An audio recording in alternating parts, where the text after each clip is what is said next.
Why did he leave the country? Because of the threats of violence he was facing. Why didn't Zelensky leave the country?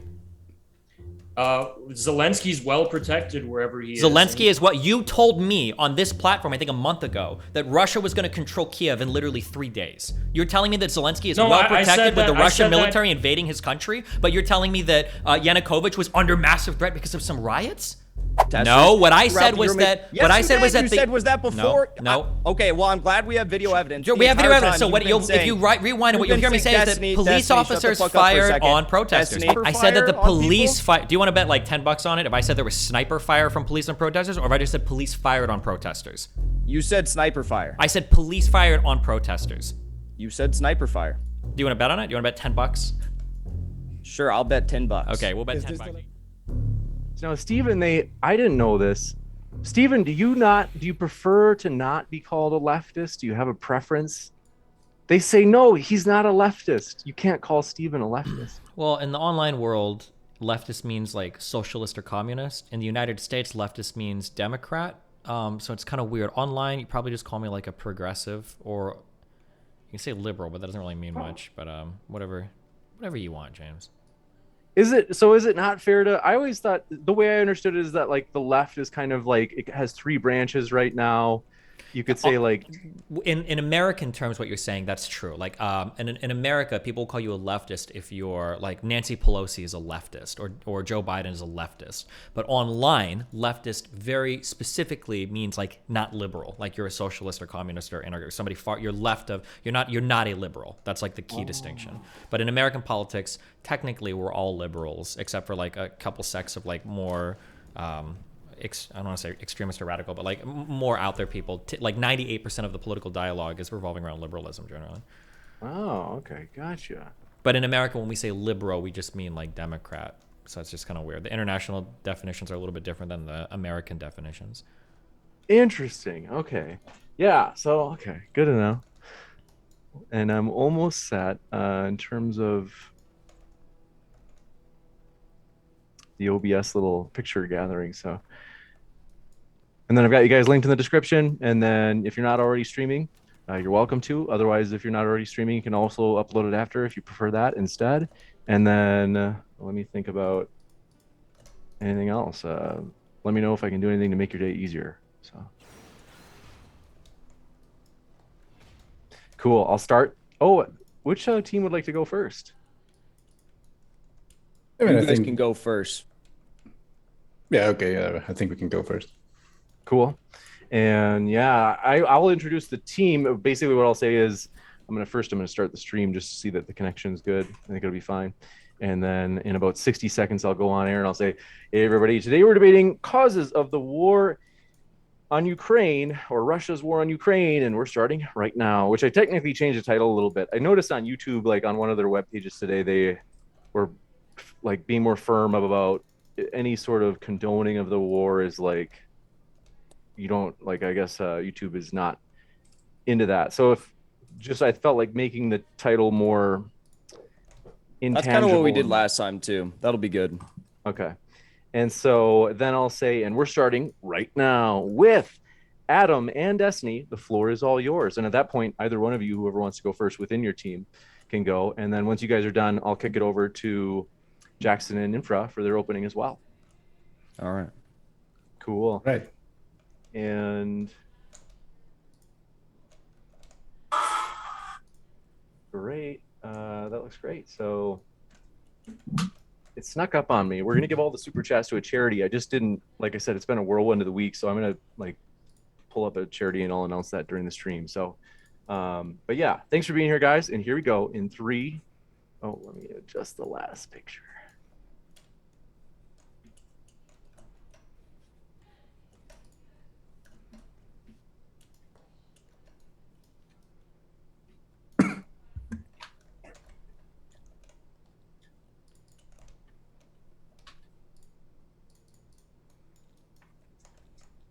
All right. Thanks for your patience. And here I go in 3, 2, 1.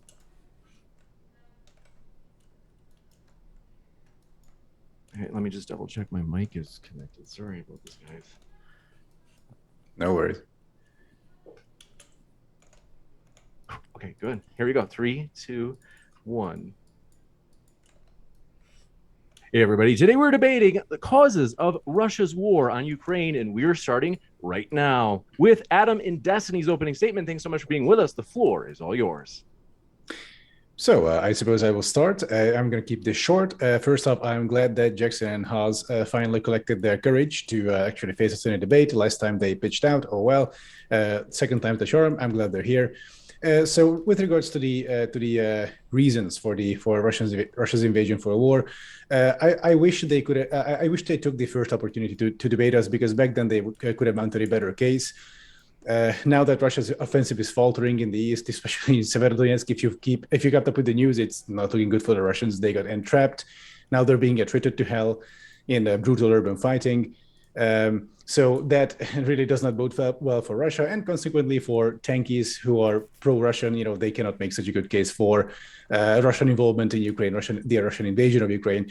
And of course, regardless of what these two might try to tell you, the reasons are still just good old-fashioned Russian imperialism. This is what they've always done. This is the bread and butter of the Russian Empire, also the Soviet Union. Because if you look at Russia, like the reason why Russia is so big is because they did the exact same thing they're trying to do currently to Ukraine, as in to invade, destroy, murder, deport, subjugate people who live there, and forcibly melt them into their empire. Same thing they did in Ukraine, or at least they tried, but oops, Ukraine actually resisted, and the Russian army is not so strong as it was due to endemic corruption and demographic issues. So now Russia is on the sort of wrong end of the stick, so to speak, and this might not be an ideal situation for a tanky, but we'll see how they'll try to justify it. Anyway, Destiny?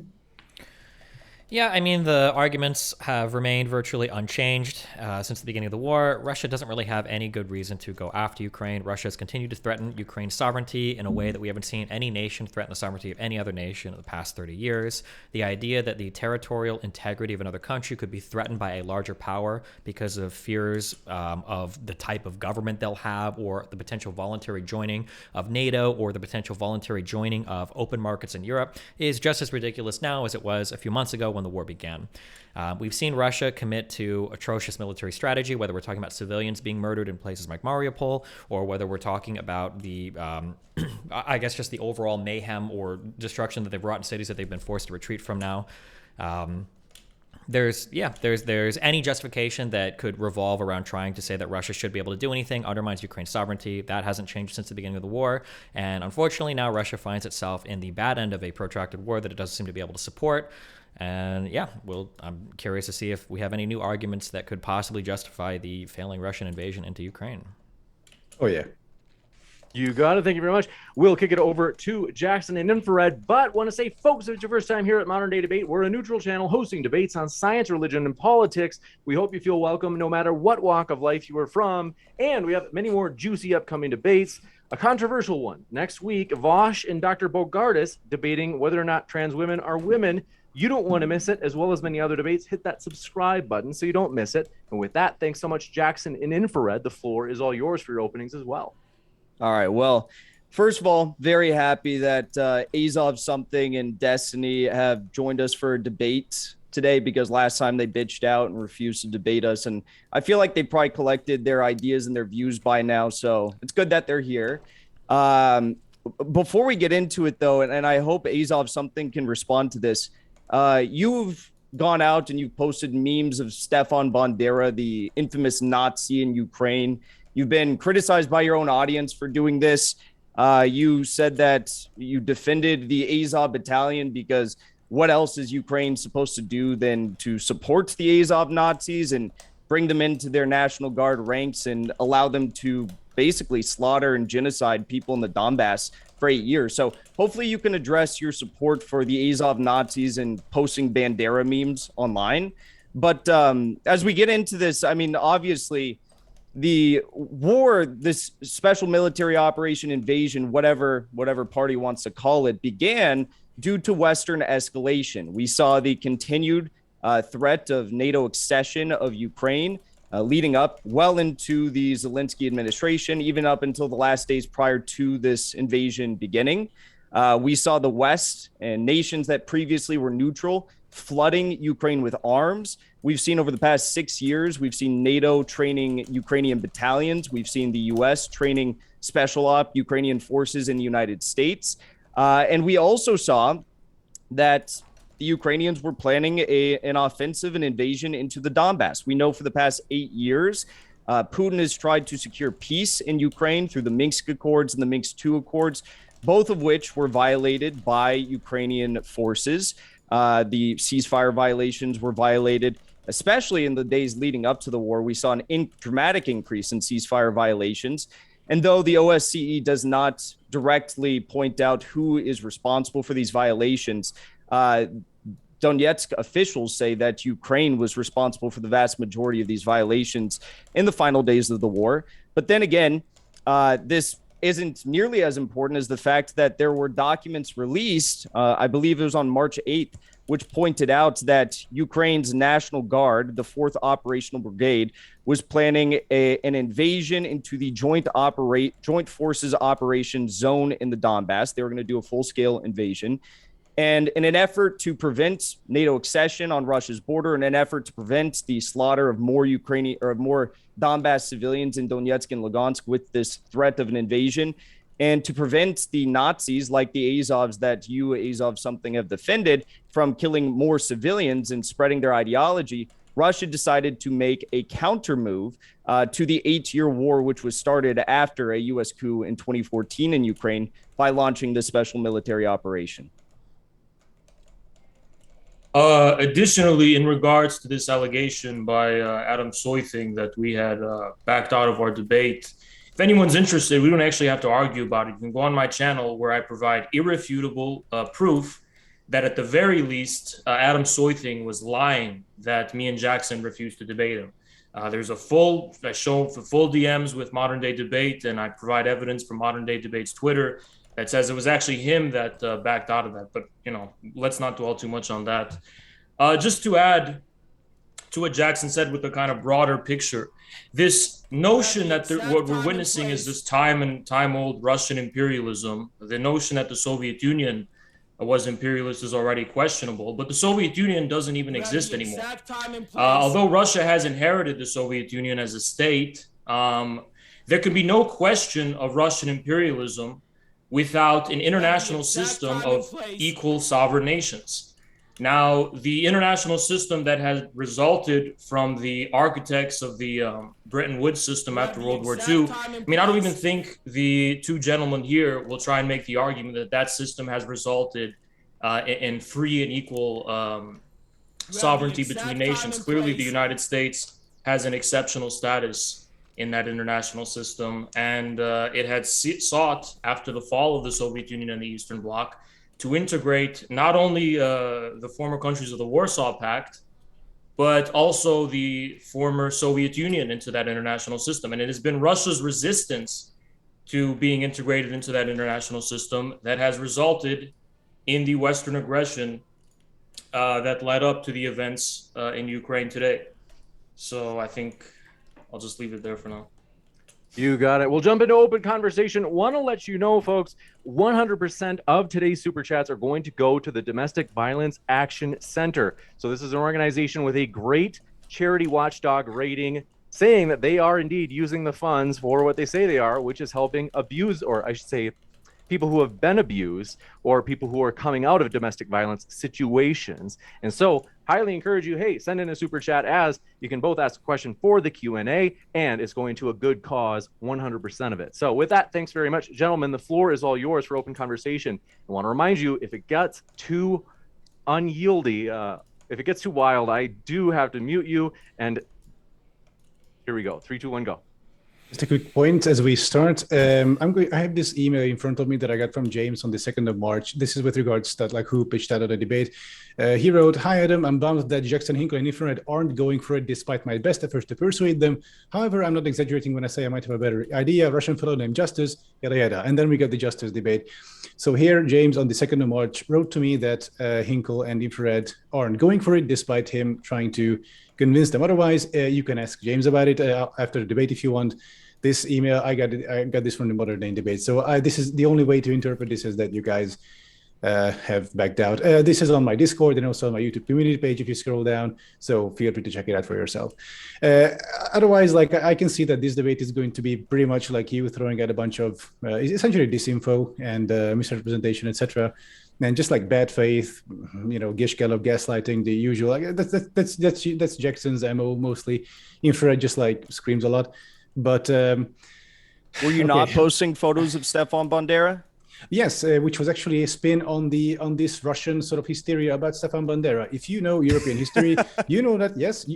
I know it's funny. It's funny to it's only funny because you're a bit ignorant on this. Well, your own audience called you out about that. That's just why I brought it up. Some people found it weird, which I fully understand. But I think the thing to understand here is that. That image I interpreted as essentially a play on this Russian aversion to Stepan Bandera, like, ooh, look at the Bandera, like that kind of thing. The second thing, I don't really. And in fact, you said that Bandera and you said Azov were far right. Would you be willing to say here live that they are not just far right, but they're Nazis? Can we get that on the record? Some of them are definitely Nazis. Well, hold on. To be clear, on the record right now, the Azov Battalion is not the same Azov Battalion that it was like pre-2014. The Azov Battalion has been properly assumed in the Ukrainian forces, and the idea that the majority of these people, or even a sizable chunk of them, are far right or Nazis doesn't seem to be true. We can point to like pictures online. You don't think that the SS? Can I finish my sentence? Destiny. You don't think that the Hinkle, SS? Do you have any source on that actually? You don't think that do you have some numbers like what percentage of them are Nazis? Let's all chill. Hold on. Let's all chill. You don't think that the SS Wolfsengel symbol on their actual uniforms is a symbol of their ideology that they are Nazis, or the Black Sun logo that is a Nazi symbol? Yep. Okay. So my response to this is that when I'm trying to figure out what's happening in terms of foreign affairs, I'm not looking at pictures that people post on Facebook and Twitter. If we're going to say that there is a Yeah, that's right. So if we're going to say like there's a significant Nazi or far-right ultranationalist problem in Ukraine, what I'd be interested in is that like, are there an elevation of the amount of attacks on people like anti-Semitically? Do we have like Kristallnacht going on? Do we have people that are encouraging a lot of anti-Semitic or hateful behavior towards Jewish people in Ukraine? I don't see that anywhere. There aren't really widespread reports of that. Polling data in Ukraine shows that like they're not anti-Semitic, arguably the least anti-Semitic country I think in all of Europe. I don't even think it's Eastern Europe. So yeah, I'm not really as convinced about pictures of people with dumb fucking symbols and shit on their military uniforms. I'm sure there are probably some Nazis in the Ukrainian military. I mean, it's their official symbol. Let me just finish. It's their official symbol. I'm sure you're making it seem like a smaller thing. Let's give Steven 20 seconds to finish. Sure, I'm sure there are far-right aspects to literally every single military in the world, but if you cared as much about this, why don't you ever talk about like the Wagner Group? Why don't you ever talk about any of the far-right elements that exist in Russia that literally train foreign fighters that like do operations for far-right causes in other countries, like in Sweden? The Wagner Group doesn't have any official ties to the Russian government, but regardless, I just wanted to ask, are you trying to suggest that it's not possible for there to be neo-Nazis, active neo-Nazis, I should add, if there aren't anti-Jewish pogroms going on? Because I'll have you know that the biggest victims of Nazi violence during World War II were Slavs, and Russian Slavs in particular. So I'm not sure where this idea that Nazis have to engage in anti-Semitic violence. I mean, it's clear they do have anti-Semitic views. That's well documented, but I don't see why that has to be a key criteria. Now, regarding the Wagner Group, even if you want to say that the Russian government has these under the cover ties, I mean, that is vastly different than integrating literal neo-Nazi groups into your official military, as Ukraine has done for their National Guard. So I don't really see the comparison. I mean, you could say that Russia's doing some under the rug shady shit if you're going to try an argument. There's no evidence of that.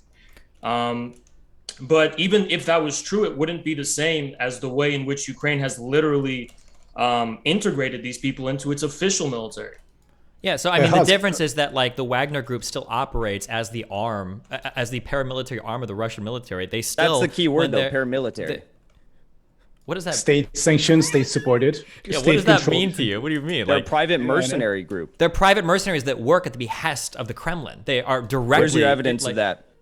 Wait, are we having this debate? Wait, is that the debate we're having right now? That the Wagner Group is just some independent operating thing that doesn't have any ties to Russia? Is that what we're at? Well, you're trying to make a comparison to a— And by the way, we all know it's not just the Azov Battalion. Of course, Azov is probably the most given the most spectacle and attention because they are so out in the open with regard to the fact that they do have these Nazi symbols as their official logos. But I mean, you look at all these other groups. You look at Trident. You look at is it the C-14? You look at all these groups that are responsible for these mass atrocities.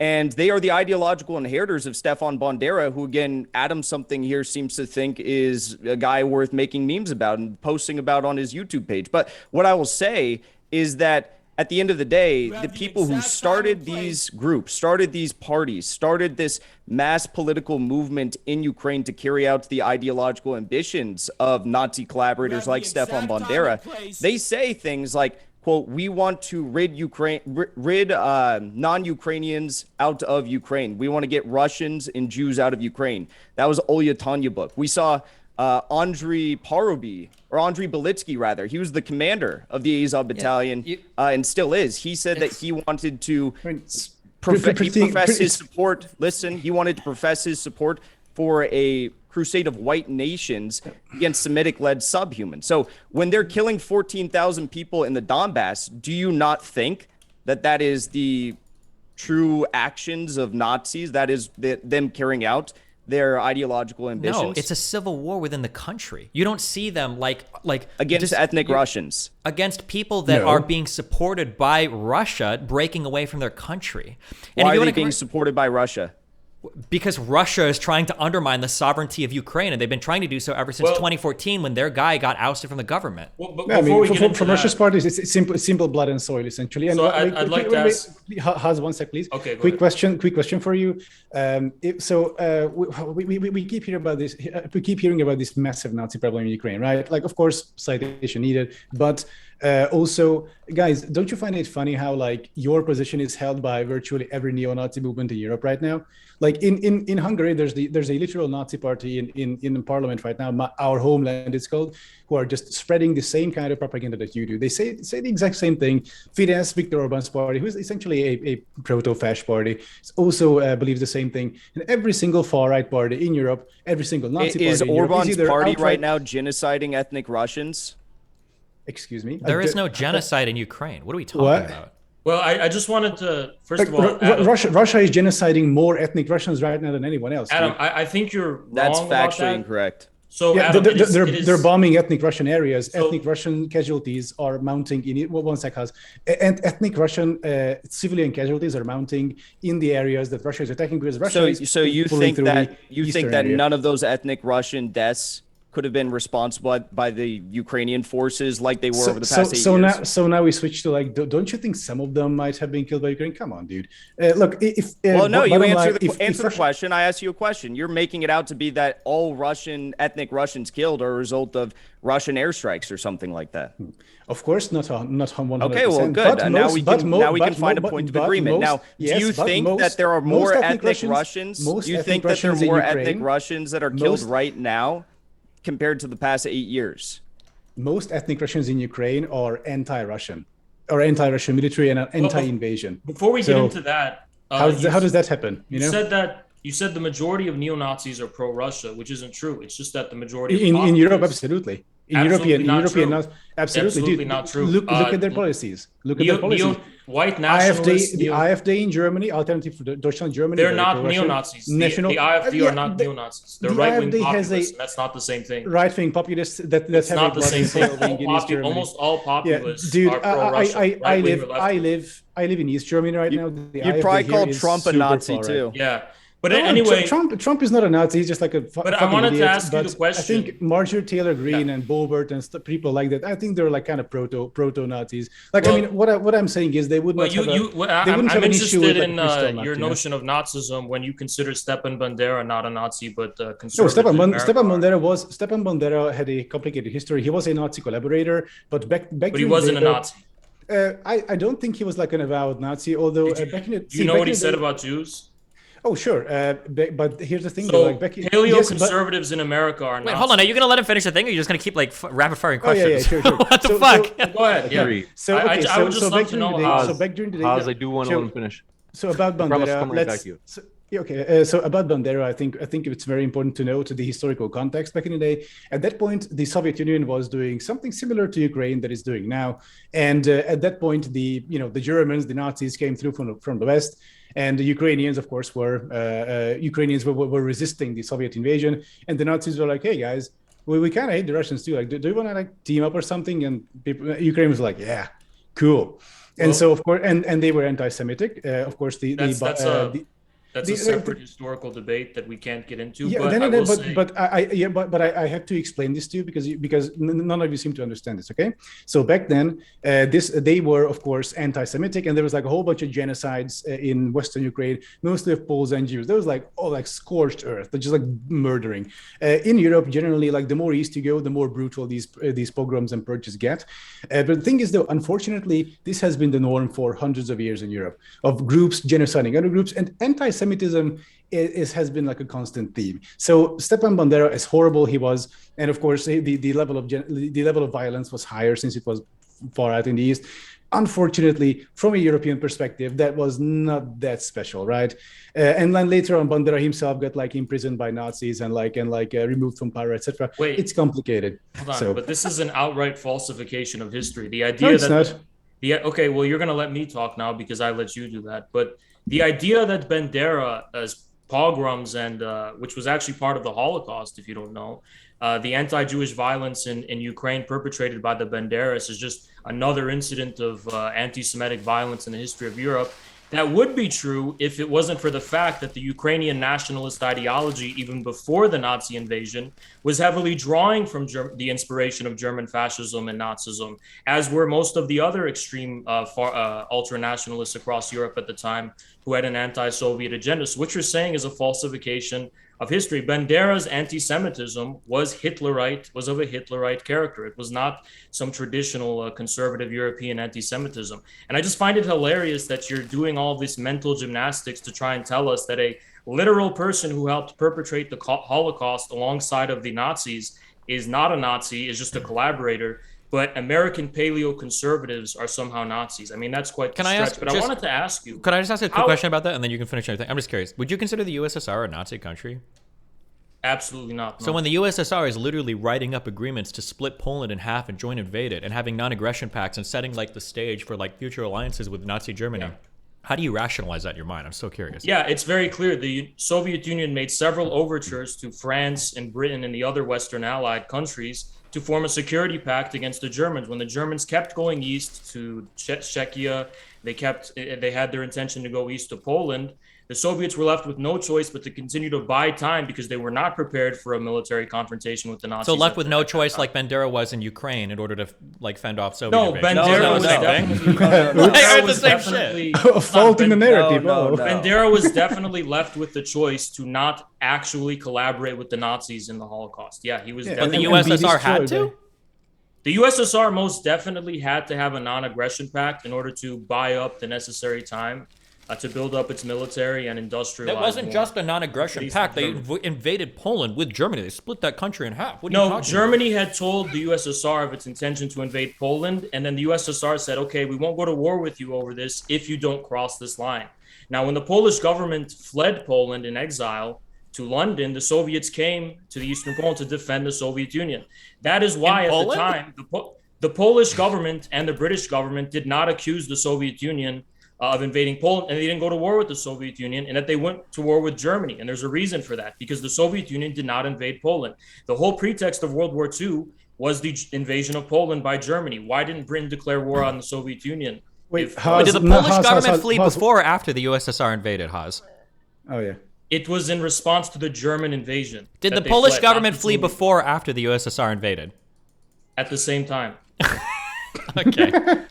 By the way, why, Haas, do you know where why would they flee if they're not at war? Shouldn't they be like chill? Like, well, then why didn't the Allies declare war on the Soviet Union if the Soviet Union was invading Poland? I'm not asking why I'm just curious how it's just interesting to me that the USSR was basically forming like a long-term alliance, or had in the works a long-term alliance with Nazi Germany. But you've got like a rationalization for that. But Bandera is like literally evidence of like permanent future Nazism of Ukraine. In Molotov's meetings with the German leaders, he explicitly rejected any long-term alliance and new order for Europe. He said, "We don't want to form a new order, a new world order with you guys. We just want our security concerns to be respected. Don't cross this line in Poland. Don't go to Bulgaria. Don't go here." And then it was totally, meant to just defend the Soviet Union, not to create this long-term alliance for the USSR. Hold on, just another. I'm sorry, because there was the massacre, the Katyn massacre, or whatever, where the USSR is executing like tens of thousands of fucking Polish military officers and intelligentsia. Oh, yeah. You had the what was the name of the KPD officials, the communists that fled Germany into the USSR, were shipped right back to Germany to be executed. What do you mean they were just like non-aggressive, dude? I'll refer to you to the historian Grover Furr, who's done a lot of work to show. I don't have him to talk to right now. I just have you, Haas, to talk to. Well. Do you think neither of those things happened? We don't have time to go through the primary sources and evidence for all of those claims, so I'm just going to tell you that I deny them. Yeah, like Destiny, you probably think there's a genocide. You probably think there's a genocide in Xinjiang right now too. So you're not the most reliable source in the world. But what I want to point out here is that you're making an argument about the Soviet Union protecting their security and whatnot. We saw Stefan Bandera literally work together with Nazi intelligence to form massive SS battalions in Ukraine to band together tens of thousands of Ukrainians to slaughter hundreds hold on. of The thousands SS of isn't bad either. That's Russians just paramilitary, Jews. Right? And you're trying to compare the two, and it's literally insane. You're trying to equate a security pact with literal Nazi genocide of Ukrainians. It's insane. Yeah, but SS is just paramilitary. That's not bad, right? You're actually fucking insane. Do you have any proof that the SS was like controlled by the German government? It was just like a paramilitary. Say that again. I didn't hear you. Do you have any proof that like the SS was directly controlled by Hitler? There's not a single record of Hitler actually ordering the murder of any Jewish people, right? It was the paramilitary. Like, did I say Hitler? Did I say with? I'm just saying when you're talking about the SS, these are paramilitaries, and if the Wagner group doesn't count, I don't know why the SS would count for any of these. Did I say it was Nazi intelligence? Because we do have evidence that he was meeting with Nazi intelligence officials to form these battalions. Oh, the flaws in the narrative. I like it. By the way, that's exactly what I said. You tried to manipulate my words. Sure. Listen, at the end of the day, I do agree with you. I do agree with you. Ease off something. I do agree with you. I do agree with you because I want to go from Adam to and then infrared after. So I want to correct you on something. It wasn't the invasion of Poland. It was the special military operation into Poland. Okay, let's keep it straight, guys. Okay. Yeah, that's an argument devoid of substance. Shit! Nice, got him. It was very clear that the invasion of Poland started World War II. And the Soviet Union was not considered a member of the Axis powers at that time, and Britain did not declare war on the Soviet Union. Nor did despite Soviet efforts to become part of the Axis. Nor did the Polish government in exile blame the Soviet Union for any invasion. Now, second of all, I wanted to ask you this question about a more contemporary event. You wanted to know about these acts of neo-Nazi violence that were, as Destiny put it, just part of the war. Was the Odessa massacre just part of the war when that the Odessa massacre was an incident where a pro-Russian mob met a pro-Ukrainian mob, and the pro-Ukrainian mob turned out to be about 3 times larger than the pro-Russian mob, and they actually pushed the pro-Russians into this building. I don't know, trade unions has something like that, and they pushed them into this building. Yeah. And it's blurry what happened next, but Molotovs and stones started flying. It's not blurry. The International Criminal Court has already done a preliminary examination on this. Feel free. The building got fired. I was just going to say real quick, international courts have also ruled there's not a genocide happening in the Donbass, so you can't pick and choose when you want to side with international courts. Sorry, Adam, keep going. Oh yeah, sure. So at that point, it was like most people died, I think, of the stampede and the smoke, because the building was actually set on fire. And then afterwards, that was pretty much the end of the pro-Russian protests in Odessa. Actually, a few months later, there was like a sort of terror bombing of the Ukrainian authorities, of civilians. A couple of them died, but that was pretty much it at the end. The next calamity came when Russia started launching cruise missiles at residential neighborhoods, as in now. But that was basically the gist of the Odessa massacre, which wasn't really a massacre. It was two mobs meeting with stones and Molotovs and whatnot. So, yeah, I mean, as during the Civil War, that's a great attempt to whitewash a horrific act of neo-Nazi. I know. I mean, this is what happened. But we have countless others. Hold on, but we have other countless instances of violence at the time. There was the crucifixion of Russians. There was the disappearance of several. That's a fake, though. That the crucifixion didn't really happen, though. Well, I saw it on video, so I don't know how it could be fake. And there's the several Russian journalists who, I don't know, just disappeared. somehow. I mean, there was a clear campaign of intimidation, terror, and violence. Like now in Russia, right? Pro-Russian forces in Eastern like Ukraine. now when like anti-war journalists are being disappeared and like news organizations being shuttered in But Russia, we're talking about Ukraine right now. We're not talking about Russia right now, and then that's like kind of like a whataboutism. The point is that there's a campaign of terror, intimidation, and violence against people who represent the opinion of the Russian-speaking population in East Ukraine. You said earlier that the Russian-speaking population in Ukraine is anti-Russian. Well, how would you even know that if their representatives were the victims of a systemic campaign of terrorism and violence and intimidation? Like who? Like the various Russian journalists. I can't name them Like off who? the top of my head. Wait, okay, good. what's a Well- single, like we hear when journalists are killed during these conflicts, it's a really big deal. We hear about it in Israel. It happened recently. The IDF murdered or killed a journalist during, they say it was accidental fire or whatever. Are you, just so I can understand, are you implying that like Ukraine is murdering a bunch of Russian journalists, but we just haven't heard about it at all? Well, there are several missing journalists. Can you answer that within question Ukraine. instead of like... They were Yeah, literally please. shelling Russian journalists in Donetsk this week. Oh, Yes. actually, Russians actually killed, I think, a Reuters journalist or a French journalist. He died of like artillery shrapnel, and they also. What's your evidence that the French journalist was killed by Russians? Because he was actually in Donetsk, and French President Emmanuel Macron didn't even say that he was killed by Russians. So he left it because vague. What's your evidence? Since you know he was more on the than Emmanuel Ukrainian Macron. side, though. Like unless Ukrainians shelled their own positions, then sure. Shelling their own positions. Feel free in to Donetsk. Because feel free to look it up. Sure, they have positions in most of Donetsk, in the Donetsk, city center of Donetsk. most of not in it didn't happen in the city. Listen, it didn't happen in the city Adam, center. Adam, It didn't happen Adam. in the city center. Look it up. Adam, you Hinkle? made the claim that it was just a bunch of random people that stormed the Odessa Trade Union House on that May 2nd when they slaughtered dozens and dozens of people. You leave out the part that it was Andriy Parubi who was in Odessa meeting with many of the individuals who were responsible for the violent acts that took place there that day in the days leading up to that Trade Union Hall massacre. And this was a guy who was the leader of the Society to erect a Stefan Bandera monument. This was clearly an act carried out again with the same intent of all these Nazis to try and slaughter a popular resistance movement that was peaceful. It was just people sitting out in front of a trade union house to this coup government that was installed by the U.S. Yeah, so I found the article. You were lying. They were not in Donetsk. They were on the way to Severodonetsk, so they were on Ukrainian territory. Yes, where were they coming from? Where were they coming from? Their driver. Where were they let's coming see. from? Wait, hold on. Which are we talking about in March when journalists were on the way to Kiev? No.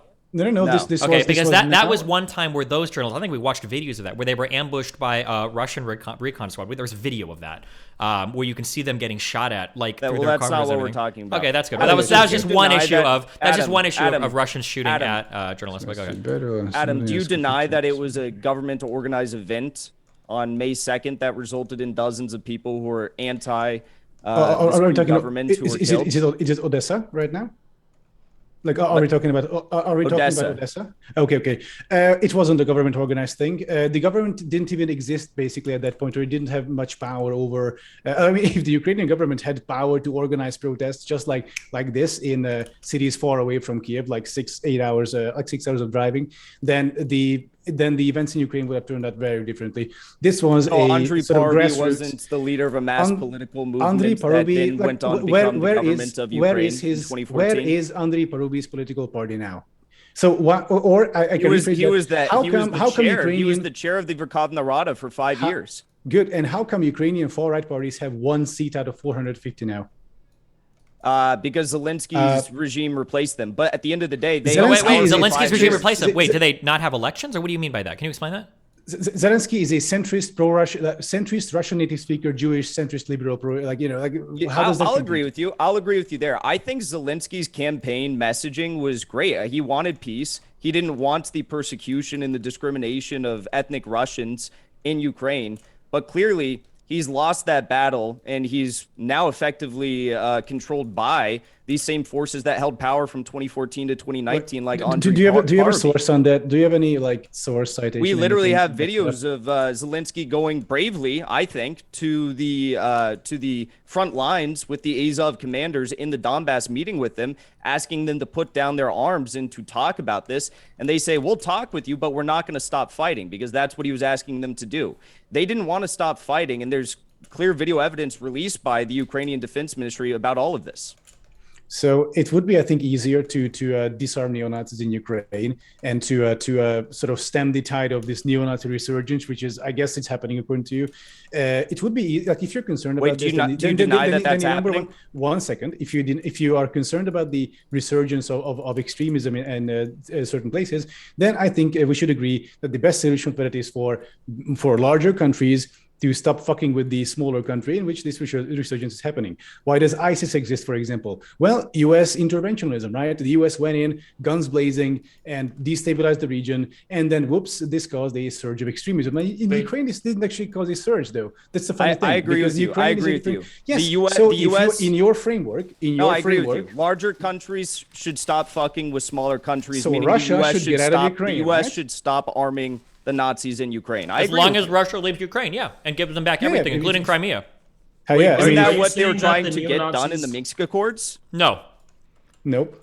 Do you think the Minsk Accords were trying to give back Crimea? They weren't trying to stop the Ukrainian Nazis from slaughtering people in the Donbass. They were trying to cause a ceasefire to happen in an area where they were backing a civil war, where they've already broken off territory from a sovereign country. Why did Ukraine in a civil war? I understand now. You're manipulating the words into this pro-Ukraine propaganda mindset. No, it's called reality. What is it called? Okay, so who is this civil war between? Was it not between Nazis and rebels in the Donbass? No, right now the civil war is backed by the Russian military against the Ukrainian military. That's what the war is right now. What about the past 8 years?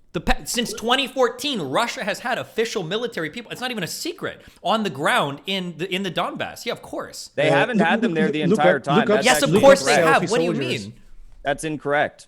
When you say not the entire time, then are you admitting that they were there most of the time, or what are you talking about?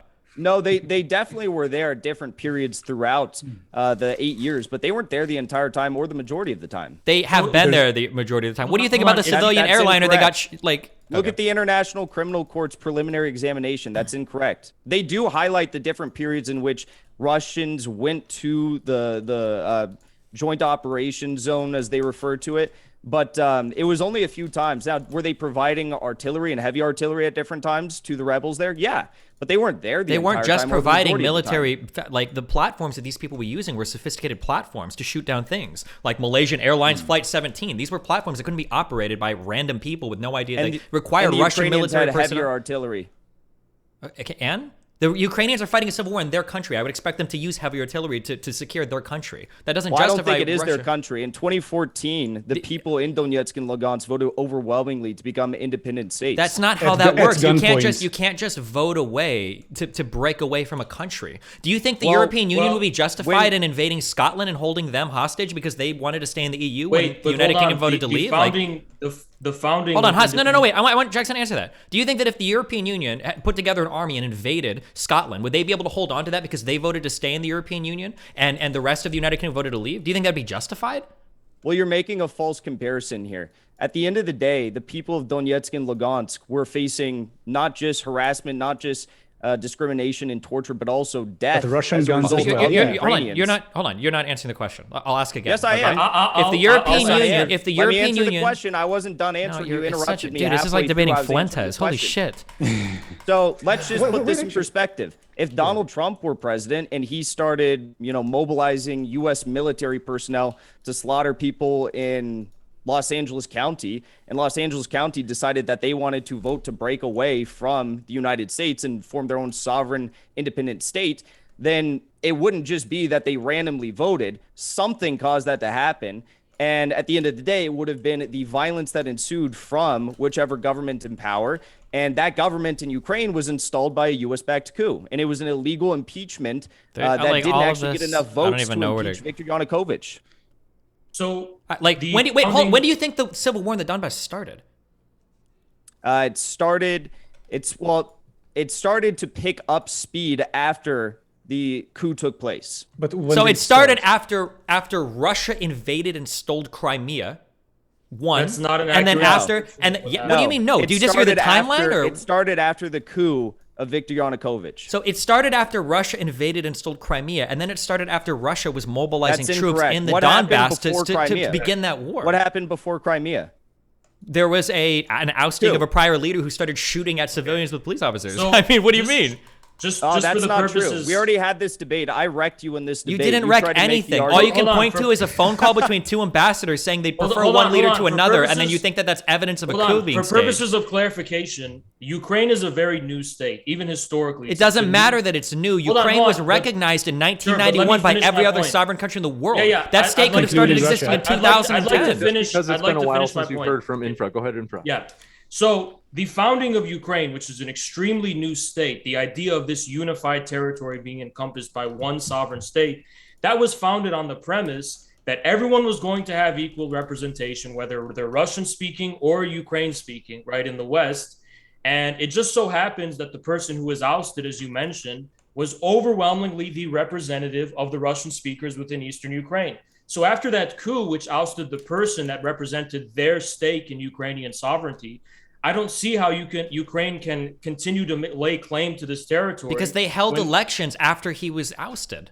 But It's- how was it's he not ousted? like- was it illegal? those elections impeachment? were considered was- illegitimate. Wait, No, Hans, those Hans, elections Hans. aren't considered illegitimate. Not like the ones that By happened in By the Crimea people after in the Russia East, they invaded. were. Destiny, By the was it people in the illegal East, they were. impeachment? Was it? Well, he didn't get impeached. He ran away because he knew he was probably going to get Oh, yeah, fucked they for having tried his to police impeach him. officers murdering civilians in the street. Was it illegal impeachment? No, but they held legal elections afterwards. Did he leave the country before that took place? Yep. No. Where did he go to? He ran to Russia. Russia. No, he didn't. Where did he go to? He went to Kharkiv. First to Kharkiv, from Kharkiv, he went to Russia. Details. He went to Kharkiv, and then they had the well, right when he left for Kharkiv. First of all, they started to rain hellfire down with snipers on what they thought was his group of cars that was leaving the city, and then they stormed his own personal home and government buildings. Do you not think that that's a coup? That storming was considering the fact civilians- that he civilians hadn't showing up he to his hadn't, he residence hadn't and just left the wandering in. country, and you admit that it was not a legal impeachment. Do you think that a coup usually is democratic elections that occur afterwards?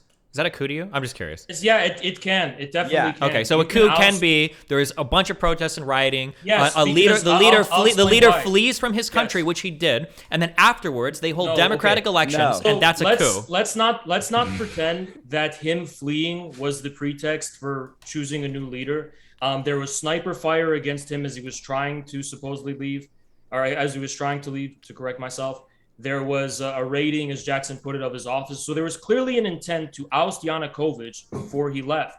Now, Yanukovych is the guy that the people of Eastern Ukraine voted for. They're not going to recognize any new. That would be like Trump deciding that he's not going to accept the elections. And But he's gonna hold on, call but for new literally, elections. Putin came out and said he would accept the elections of the Ukraine presidential election But the after he people- left. The people of Eastern Ukraine weren't. They're not the puppets of Putin. They disagreed. They didn't accept those elections because they voted for Yanukovych. What? Now, in their view, if we're going to vote for someone and they're just going to decide that they're going to be able to coup them, like why should He they didn't even just bother? get coup, he No. fled. Well, there No, was the an intent Verkhovna, to that's illegally factually oust him. incorrect. The Verkhovna Rada said that he was no longer president. They declared him no longer president and installed an interim president. Hold on, prior the to interim him- president was the leader Destiny, of can I- of the hey, majority hey, party. Modern It's day so- debates. Sorry, Can I have a stop. sentence Oh, here? jeez, Yeah, so I much was in the middle of a misinformation. sentence. Go ahead. Go ahead, Okay. Jackson. The Verkhovna Rada had already placed an interim president in his place while Viktor Yanukovych was still in Kharkiv, by the way. And you admit that they were 10 votes short of actually legally impeaching him. Therefore, this was an illegal seizure of power. Who the interim president that was installed? Who was this guy that was installed? Let me pull up his name. It was before Poroshenko. It was the leader of the opposition party. It wasn't just a random guy. It was already somebody that was like massively popular in their electoral. It wasn't just a random dude that Massively they. popular among portions of Western Ukraine. He was not representative. I'm of just the whole- saying, when you say installed a new leader, you make it sound like they picked a random dude. He was installed because again they were 10 votes short of impeaching. They were 10 votes short Yanukovych. before, but after the people started getting shot in the streets, I'm pretty sure that like literally everybody but six No. people voted for the impeachment afterwards. Let's All Wait, wait, wait. international One sec. One sec. I think Jackson. I want to give Jackson maybe 30 seconds or so uninterrupted, and I promise we'll come back to the next person. I mean, I didn't have a lot to say other than I'm still looking up the name of this guy that was before Poroshenko, if you want me to. I'll also say that we discussed this Destiny last time, and you kind of made a fool of yourself. But most independent experts that are investigating what took place in the Euromaidan Square protest recognize that it was Euromaidan-controlled snipers, specifically Georgian snipers, that were responsible for the deaths in the Euromaidan Square. The Ukrainian security personnel thought that it was Euromaidan forces that were responsible for this. And everyone, regardless, does agree that the snipers were firing from Euromaidan-controlled buildings. That is one thing that everyone does agree on. Jackson, actually, real quickly, I think you either didn't know or you lied about the timeline of Yanukovych's escape. Viktor Yanukovych left Kiev on the 21st of February and then turned up in Moscow on the 26th of February, 2014. Now, the first Yatsenyuk government was formed the day after, on the 27th of February. And at that point, when did they declare? When did they declare that he was no longer president? Because that's what I was pointing out here. Oh, I think that's at this point is irrelevant. If we want to go back to popular vote in April, that's extremely relevant. If he's still, hey, one second. Let me finish. If he's still in Ukraine, let's hear from Adam before. I do want to finish. I promise Jackson will come right back to you, and then I just want to hear from maybe 30 seconds from Adam. Sure, I just want to add this. And if you want to go by popular vote, then in April 2014, according to a Razumkov Center poll, only 4.9% of Ukrainians would have wanted to see Yanukovych return to the presidency. So I guess that does it, right? Popular vote. Okay. First of all, Destiny, his name was Alexander Tuchnov. I don't know. I don't know how to pronounce it. Turchinov. Second of all, yes, it does matter if Viktor Yanukovych is still in Ukraine, specifically in Kharkiv, the second biggest city at the time in Ukraine. If they are declaring him no longer president, it doesn't matter when they set up the new government, but if they're declaring him no longer president, they were 10 votes short of getting a legal impeachment. Yes, that does matter because they are illegally forcing him out of power.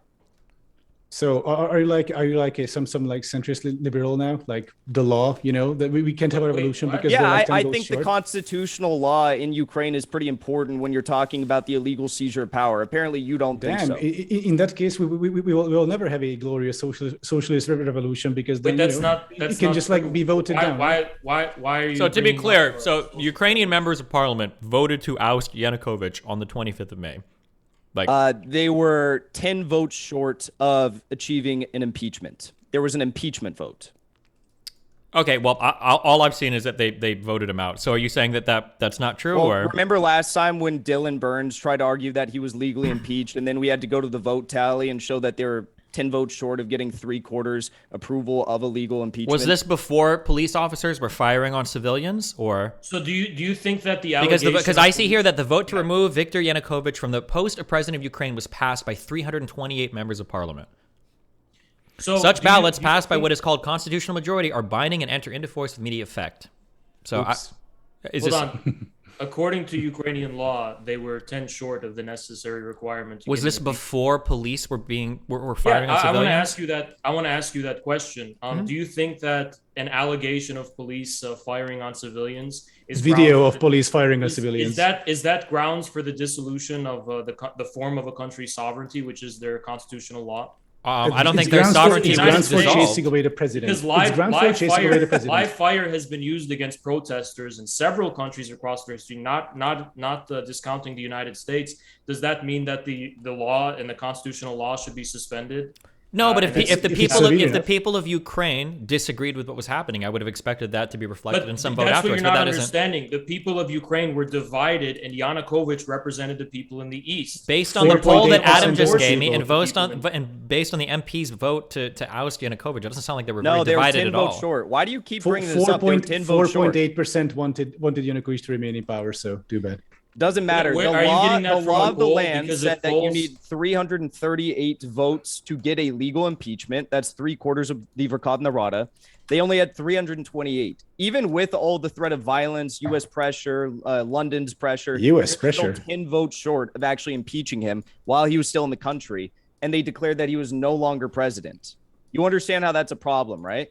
Okay, so this is my timeline that I'm understanding. Tell me if you agree with this. So there was a vote initially that you're talking about that failed by 10 members of parliament, right?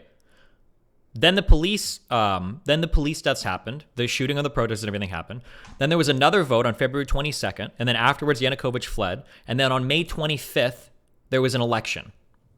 That wasn't the second impeachment vote, but I believe on February 22nd they voted to oust him. No, February 27th. 22nd. Here, I'll link this, or maybe you can just say this is a fake vote, okay? That on the 22nd... no, that's incorrect. In fact, it was February 23rd in which they took the impeachment vote, according to what I have here. Maybe... Link me what you have, because what I have here is a BBC article on the 22nd saying Ukrainian MPs vote to oust President Yanukovych. So that was probably, I mean, it's a BBC article. That's probably them announcing that they were about to take this vote. And then, yeah, on February 23rd, they took the vote, and they were 10 votes short. Can you link me that? Show me that.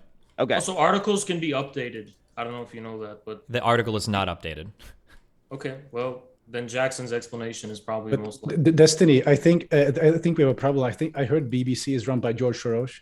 Jackson likes to mention him a lot. That's a So, completely so it might be a suspicious. Oh yeah, like infra. If I were you, I wouldn't talk. Like, didn't you debate like the Destiny, like when you teamed up with Nick Fuentes, like a neo-Nazi? Again, you're bringing up all of these insubstantial comments and arguments as to the actual debate we're having. I don't know why you would pivot to something completely irrelevant. Maybe it's because you're losing. If we want to, and even if we want to move forward in this conversation, even if theoretically we were to grant every single thing that's being said, that there was like an illegal vote and that this was like a coup or whatever, and this is a bad thing, none of this gives Russia the right to invade the country. Right, even if I wouldn't grant all of that, but even if I did grant all of that, it doesn't give Russia. I agree. That alone, Destiny, I just sent it to you. Yeah. It's resolution of the Verkhovna Rada of February 23rd, 2014, 10 votes short of getting a legal impeachment. So I was right. Well, link me the article. Link me what you were wrong. Link me your in chat what you're talking about. I just sent it to you on Twitter DMs. I'm on Why my. Why would you send it on Twitter? Just send it on Zoom. You don't have Twitter? I don't feel like opening my fucking Twitter. Just send it on Zoom. We're all chatting. I don't feel like doing this again on my PC. I just did it for you on my laptop. Are you incapable of using Twitter? I am. I think it's Soros is reading my DMs, so I don't trust the platform. Okay. Yeah, I mean, I don't think that alone would justify a Russian invasion, but I agree. You would have to do some serious revisions about the events that led to that to make it seem like that's even their justification. But just for the record, I was right and you were wrong. So you can apologize for being wrong about that. Yeah, sure. Anytime you want. So going through the article.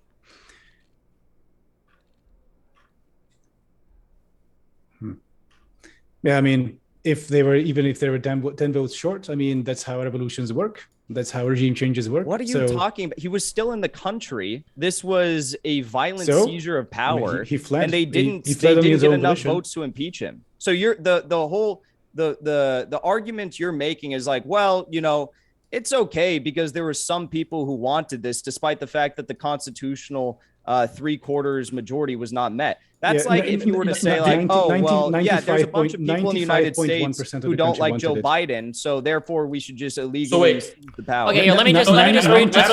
Let's just read. This is the source that Jackson sent. Adam is just one thing. Adam's saying something. He's saying something pretty interesting. Let's just read this because this is what Jack sent me. Okay, so hold on. Let me just. I just want to respond really quickly to what Adam said. Okay. You're saying that it was a revolution and we can just suspend the law. Well, I think the people in the Donbass would say the same thing when they decided to declare independent republics. That was their revolution. And you're saying 95% of people, if polls constituted grounds for a legal order, I mean, then we wouldn't even have elections. We would just take polls. Obviously, polling is not going to be reliable. Those elections were made under Russian gunpoint, so that's a way different situation. I don't Do you know have any? So are you It's trying to say that the complicated. people of Donetsk and Lugansk are not overwhelmingly in favor of? When in Donetsk and Luhansk, there were more pro-Russian sentiment, ironically because of the Russian propagandizing that went on there. So they're either being brainwashed or it's at gunpoint, right? One sec. Just one second. So yes. So this is a very complicated conversation. Interesting nonetheless. I don't know if you want to get into it though. Lots of nuance. But the thing is, Russia has been actively propagandizing in the south and east of Ukraine, the Russian-speaking parts, through their media empire.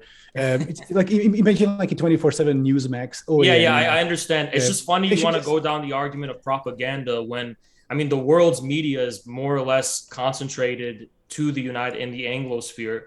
And, obviously the United States dominates as far as soft power media is concerned. So if you want to talk about people being brainwashed by media, I mean, what kind of ideas were inspiring the people at the Maidan? It was as bad US as bad as U.S. media can be, the Russian media and Russia propagandizing is an entirely different beast. Don't worry about it. But that's like your opinion. That's like your opinion. No. Someone could say the same thing about the United States media. I would say Russian state media is like Fox News on crack, right? With some imperialist agenda. Like it's like a nonstop. But the difference is that Russian media hasn't led to the wholesale destruction of places like Iraq, Libya, and the Middle East. Well, it led to the destruction of now the Russian-speaking parts of Ukraine. So I don't know what you're talking about. It seems these reactionary states. That destruction was overwhelmingly caused by the Ukrainian paramilitaries and military. Oh, sure. The Ukrainians destroyed Mariupol just for fun, right? And like all these cities, like the pictures of the that's what the civilians say. I didn't think this civilians did not say that. That is not true. What? Can I read what Jackson linked me yet? So your polls are reliable. Destiny, do you want to talk about this? The evidence I put forward that there was a vote on February 23rd, 2014 to confer Wait, can I just read what you sent me? Why are you so scared of me reading what you sent me? Of the Verkhovna Rada, Destiny, and they were I don't understand. Short of getting an impeachment. I don't understand. Can I just read what you sent me, or are you going to interrupt me? Is that okay? This is what you sent me, so I should be able to read it. Yes. I asked you a question, and you interrupt me as if I'm the one interrupting you. You're literally. It's like unbelievable. Okay, and I mean this in the most like sincere way possible. I think you might be like borderline schizophrenic. I swear. Don't do it. Okay. And I hope you find help. Okay, so. Linking what Jackson linked me, which was a Wikipedia article. The Ukrainian Revolution of February 2014 took place after a series of violent events towards protesters in the capital Kyiv that culminated with the flight and subsequent then president of Ukraine, Viktor Yanukovych, who was then removed from the office. There were no articles of impeachment against Yanukovych. The Verkhovna Rada committee voted on February 22nd, 2014. MPs voted to remove Viktor Yanukovych from the post of president of Ukraine on the grounds that he was unable to fulfill his duties and to hold early presidential elections on May 25th. The vote came an hour after Yanukovych said in a televised address that he would not resign. He subsequently declared himself to still be the legitimate head of the Ukrainian state, elected in a free vote by Ukrainian citizens. The action did not follow the impeachment process as specified by the Constitution of Ukraine, which would have required a whole official putting forth impeachment charges and everything. But there was a vote that they held to oust him as president because in order for the government to continue functioning, they needed to do so because he had abandoned his post. So is that an unconstitutional vote, or is that a constitutional? I guess, but it's all, he left. So to quote your thing, instead, the Verkhovna Rada declared that Yanukovych, quote, withdrew from his duties in an unconstitutional manner, unquote, and cited, quote, circumstances of extreme urgency, end quote, as the reason for early elections. Destiny, he was still in Kharkiv when they took this vote, and the vote says, quote, to confer the powers of the president of Ukraine on chairman of the Verkhovna Rada, which was Torchnya Alexander, whatever his name is. And this is literally is Kharkov where the government is ran? Legal seizure of power, and as you put it, an ouster of Viktor Yanukovych. They were 10 votes short of any constitutional requirement to actually move through with this ouster. To do the impeachment, they weren't able to get the votes for it, but to actually oust him to make sure the government continued to function, it seemed like they voted almost unanimously to do so. But it's an illegal that was not seizure a binding of power, vote, though. He's still in the country. There's no reason for there to be an ouster. Well, the reason they cited was because the guy fled from government, and there was no way to run the government. Destiny, I was really bad at math in high school, but I'm pretty sure. Hold on, wait. Do you acknowledge that he left the government? Do you acknowledge that he left the government? Do you acknowledge that he left the government? Do you acknowledge that he left the government? I think so. I think so. Do you acknowledge that he fled? That he left? He left the government? The vote took place while he was in Kharkiv. But okay. Yeah, he did. Is Kharkiv where you're supposed to be like the head of the state? Is that where? Hold on. To answer this question, Russia after snipers rained down hellfire on his band of cars. After he ordered police to assassinate protesters. There was a violent incursion into his office and his actual primary residence. So yeah, after that all took place, he went to Russia, but he was still in Kharkiv.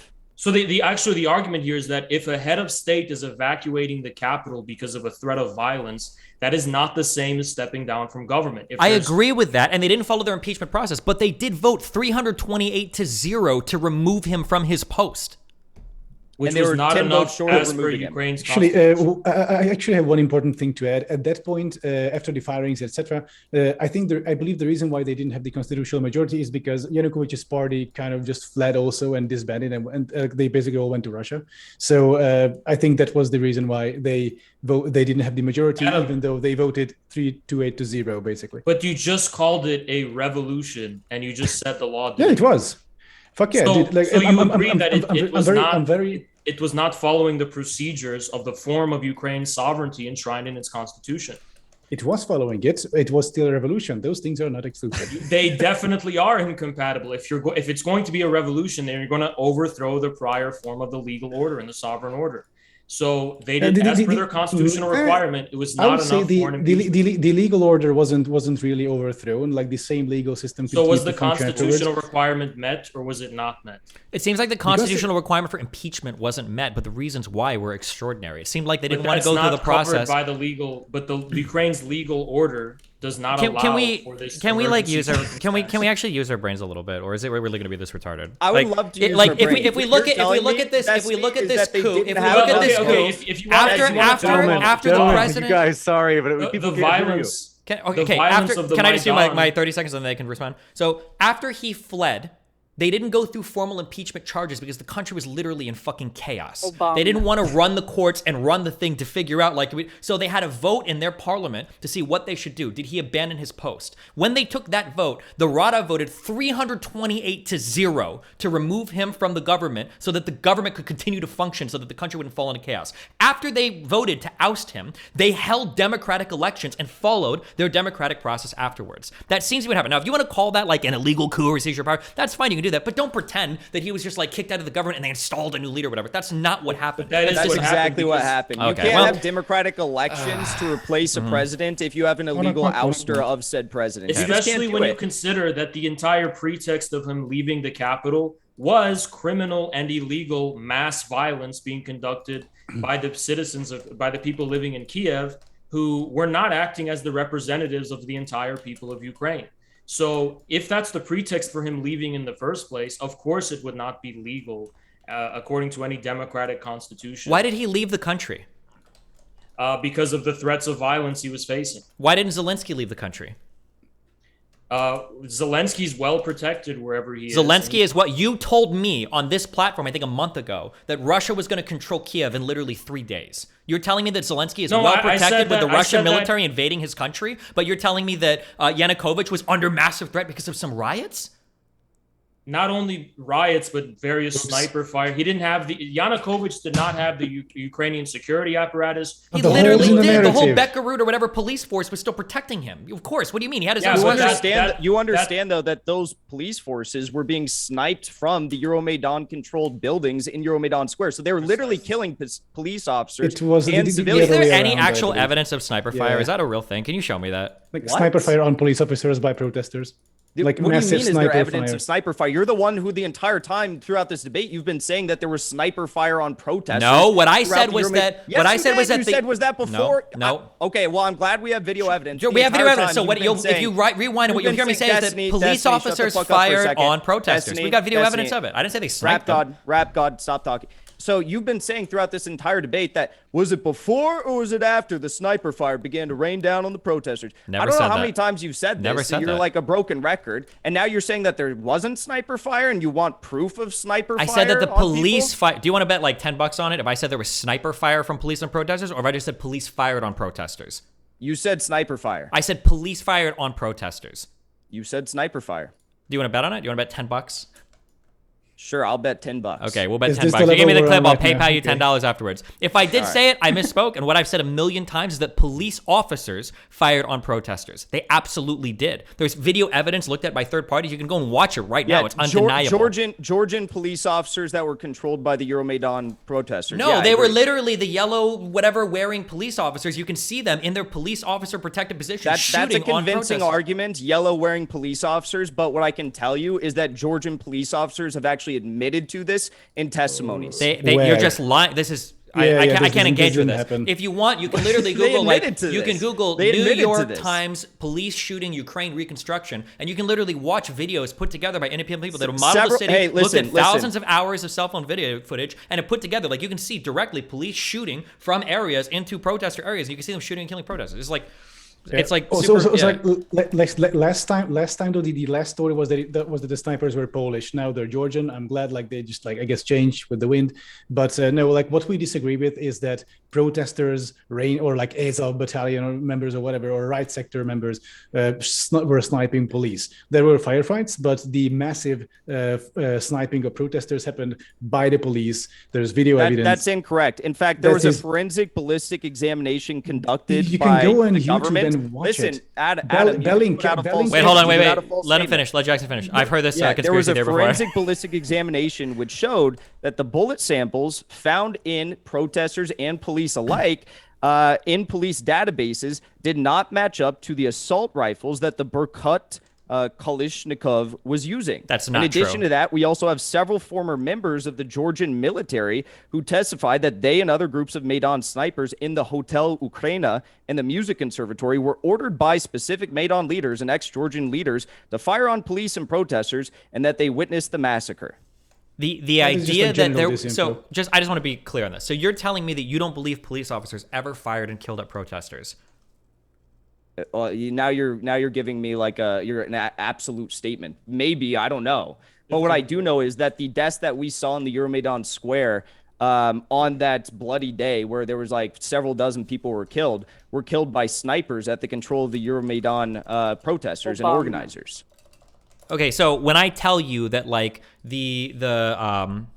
what is it? The Beirut. There's a name. Okay. Also, we're just gonna move past the ballistic evidence and act like that didn't happen. Cool. Got it. I don't know if you want to show me ballistic evidence. You feel free to link me that as well. But the idea, if we're gonna bring Olga Bulga up in this debate, I don't know. I think ballistic evidence is kind of important. I don't know. Well, it depends on who. Maybe I'm silly. The Berkut. Those police officers. Yes. Yeah, they were ordered by Yanukovych to fire on protesters, and they did. We have video evidence. Why did the bullets not match up with their assault rifles? I don't know what bullets match up with their assault rifles mean. If you get an actual bullet and you get an assault rifle, you can look at the striations of the round. I don't know if that type of forensic analysis was done, but you can laugh all you want. But we can watch the videos, dude. Oh, it's 20. It's 20. Doug, the year is 2014. The year is 2014. We've got video footage of fucking everything that happens. They did a full reconstruction of everything. You can measure when the bullet leaves. You can hear the sounds across 10 cell phones, and you can see who's getting shot by who. It's not a mystery. Of Kiev. Hinkle, can you link that to us? Can you link that forensic investigation? Yes, you did ask for that. I sure. will. And if anybody's bored, here's this in the Zoom chat. If you want to watch it later, you can literally watch the videos of people getting killed. You can see from multiple cell phone angles where the shots are coming from. We've got CCTV footage of the police officers behind their barricades shooting directly into protesters. You can see from 4 different angles the bullet going to the protester and killing him. You can measure the sound waves off of every single fucking cell phone that's recording it. It's not a mystery. And then meanwhile on your end, you've got Olga Bulga saying she does forensic investigation to prove that it's all fake. I see what contradictory one sec. There is no contradictory evidence. Sorry, go ahead. I see what Hinkle is doing now. This is like a paywall article, so we cannot check immediately. It's not a paywall article. Yes, it is. For me, there's a paywall. I didn't even send it to you. How do you have a paywall? Oh, sure. That's the one that I sent New York Times. Sorry. Okay, sorry about that. Yeah, it was Destiny. Sorry. I paywalled you. Okay, so Hinkle, please link it because I'm interested. Is it now? I'm gonna go through it quickly as Destiny takes the lead. Not only is everything that's being said so far just completely without substantiation, even if it was, we're literally the only ones providing Even substantiation. if we granted every single thing you said, none of this gets you anywhere near allowing Russia to invade another country to try to break away territory. Well, that's a leap. To get to the point of Russia invading Ukraine, we're just trying to first establish the legitimacy of the will of the people of Donetsk and Lugansk and Crimea because of the coup in the Maidan. Now, as far as the events leading up to Russia's intervention, that's a different story. Sure. So let's say that there was a coup. What is the justification for Russia to invade? Russia decided that it wanted to settle the matter peacefully through the Minsk agreements, which the Ukrainian government had agreed to. It's not peaceful to take territory from another country. You understand that, right? Right. It's also not peaceful to have a violent coup. So that's square, No, no, hold zero. on. Two wrongs don't make a right. If we Well, thought that the I'll explain it Belarusian this- elections weren't Yeah. weren't allowed or weren't okay, do you think that means Yeah, we yeah, can go and I'll invade explain it Belarus? this Sure, it is definitely not Oh, sure, we justified can. for Okay. It's definitely not just justified for a country to come in and just take territory, regardless of the will of the people living there. But when you do have an overthrow of the constitutional order and the people of a certain region overwhelmingly decide that they want to join another sovereign state that they're historically, ethnically, and linguistically and culturally closer None of that to, matters, but okay. that is definitely not the same as a country just coming in and taking it. If people in their sovereign capacity decide that they want to join another state that they feel will represent them better than the one that had just overthrew their democratically elected representative, that's not the same thing as a country just coming So in. if enough people in Texas voted to secede and they wanted to join Mexico, would Mexico be right to send an army into the United States to secure that territory? If there was a coup in the United States that overthrew the constitutional order and there was all this, everything was thrown up in the air and the people of Texas, for some reason, were no longer able to have any sovereign representation in the capital, then of course it would be justified. Do you understand what you're doing? Do you understand what you're doing? Especially justified in this country. Do you understand what you're doing for norms around the world when you say that if any country has a coup, another country has a right to come in and peel off territory from that country? You don't think that might set That is bad not precedent? what I'm saying at all. That's exactly what you're saying. You're saying that there was a coup in Ukraine and some group of people felt like they weren't being represented as a result of that coup, so they want to break away and join another country. And you're saying that if that is the case, that's not the same as another country just coming in and peeling it away, because one implies that they're just doing it at the expense of the people living there. Not necessarily. You can peel away. We could probably find some people in Mexico or Canada that want to join the U.S. and send a military there to go and support them. Well, when you're also acting as though that coup government wasn't responsible for violence against its own civilians who wanted to break away as a result of the coup. By breaking away, you've already committed a violent act. So of course, I would expect a country to violently defend its sovereignty. But didn't you say two wrongs don't make a right? No, self-defense is not a wrong. If somebody's trying to break away from your country, you have a right to defend your sovereignty, of course. Well, if someone overthrows your democratically elected representative, they had democratic elections afterwards, did they not? No, those were not considered legitimate by the people living there because who didn't consider them legitimate? Even Putin considered these elections legitimate. But Putin is not the people of Eastern Ukraine. The people of Eastern Ukraine don't get to unilaterally just say we don't like the elections, therefore they're not legitimate. That no, make any but sense.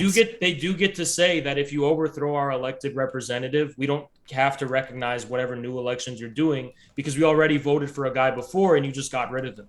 Okay, so if they didn't like the new leader, they have a right now to basically break away. No, that's not what I said. Not whether or not they liked him or didn't like him. There was an illegal ouster of this president that was pressed by violence from thugs of criminals that were propped up by the United States and people like current Undersecretary of State Victoria Nuland.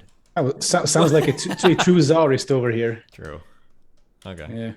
I think Adam, you just confined yourself to making like these snide, insubstantial comments. No, because I've heard them all. Yes. So my frustration with you is that you of course are way more into this like hard like leftist revolutionary aesthetic, yeah. and then here we are, and then I'm supposed to be like the either lipcock or Nazi or whatever, and then it's you who are questioning, who are saying that a revolution or regime change is not valid because you didn't get the votes. You were 10 votes short. If you want to have a philosophical argument about the glorious revolution failed because we were 10 votes short. Also, something interesting. Wait, just one more point. Yeah. Something that was also mentioned that when I think Hinkle mentioned that like the mob stormed the palace of Yanukovych, right? Which is like it wasn't a storming. People just like kind of showed up to his villa, which is where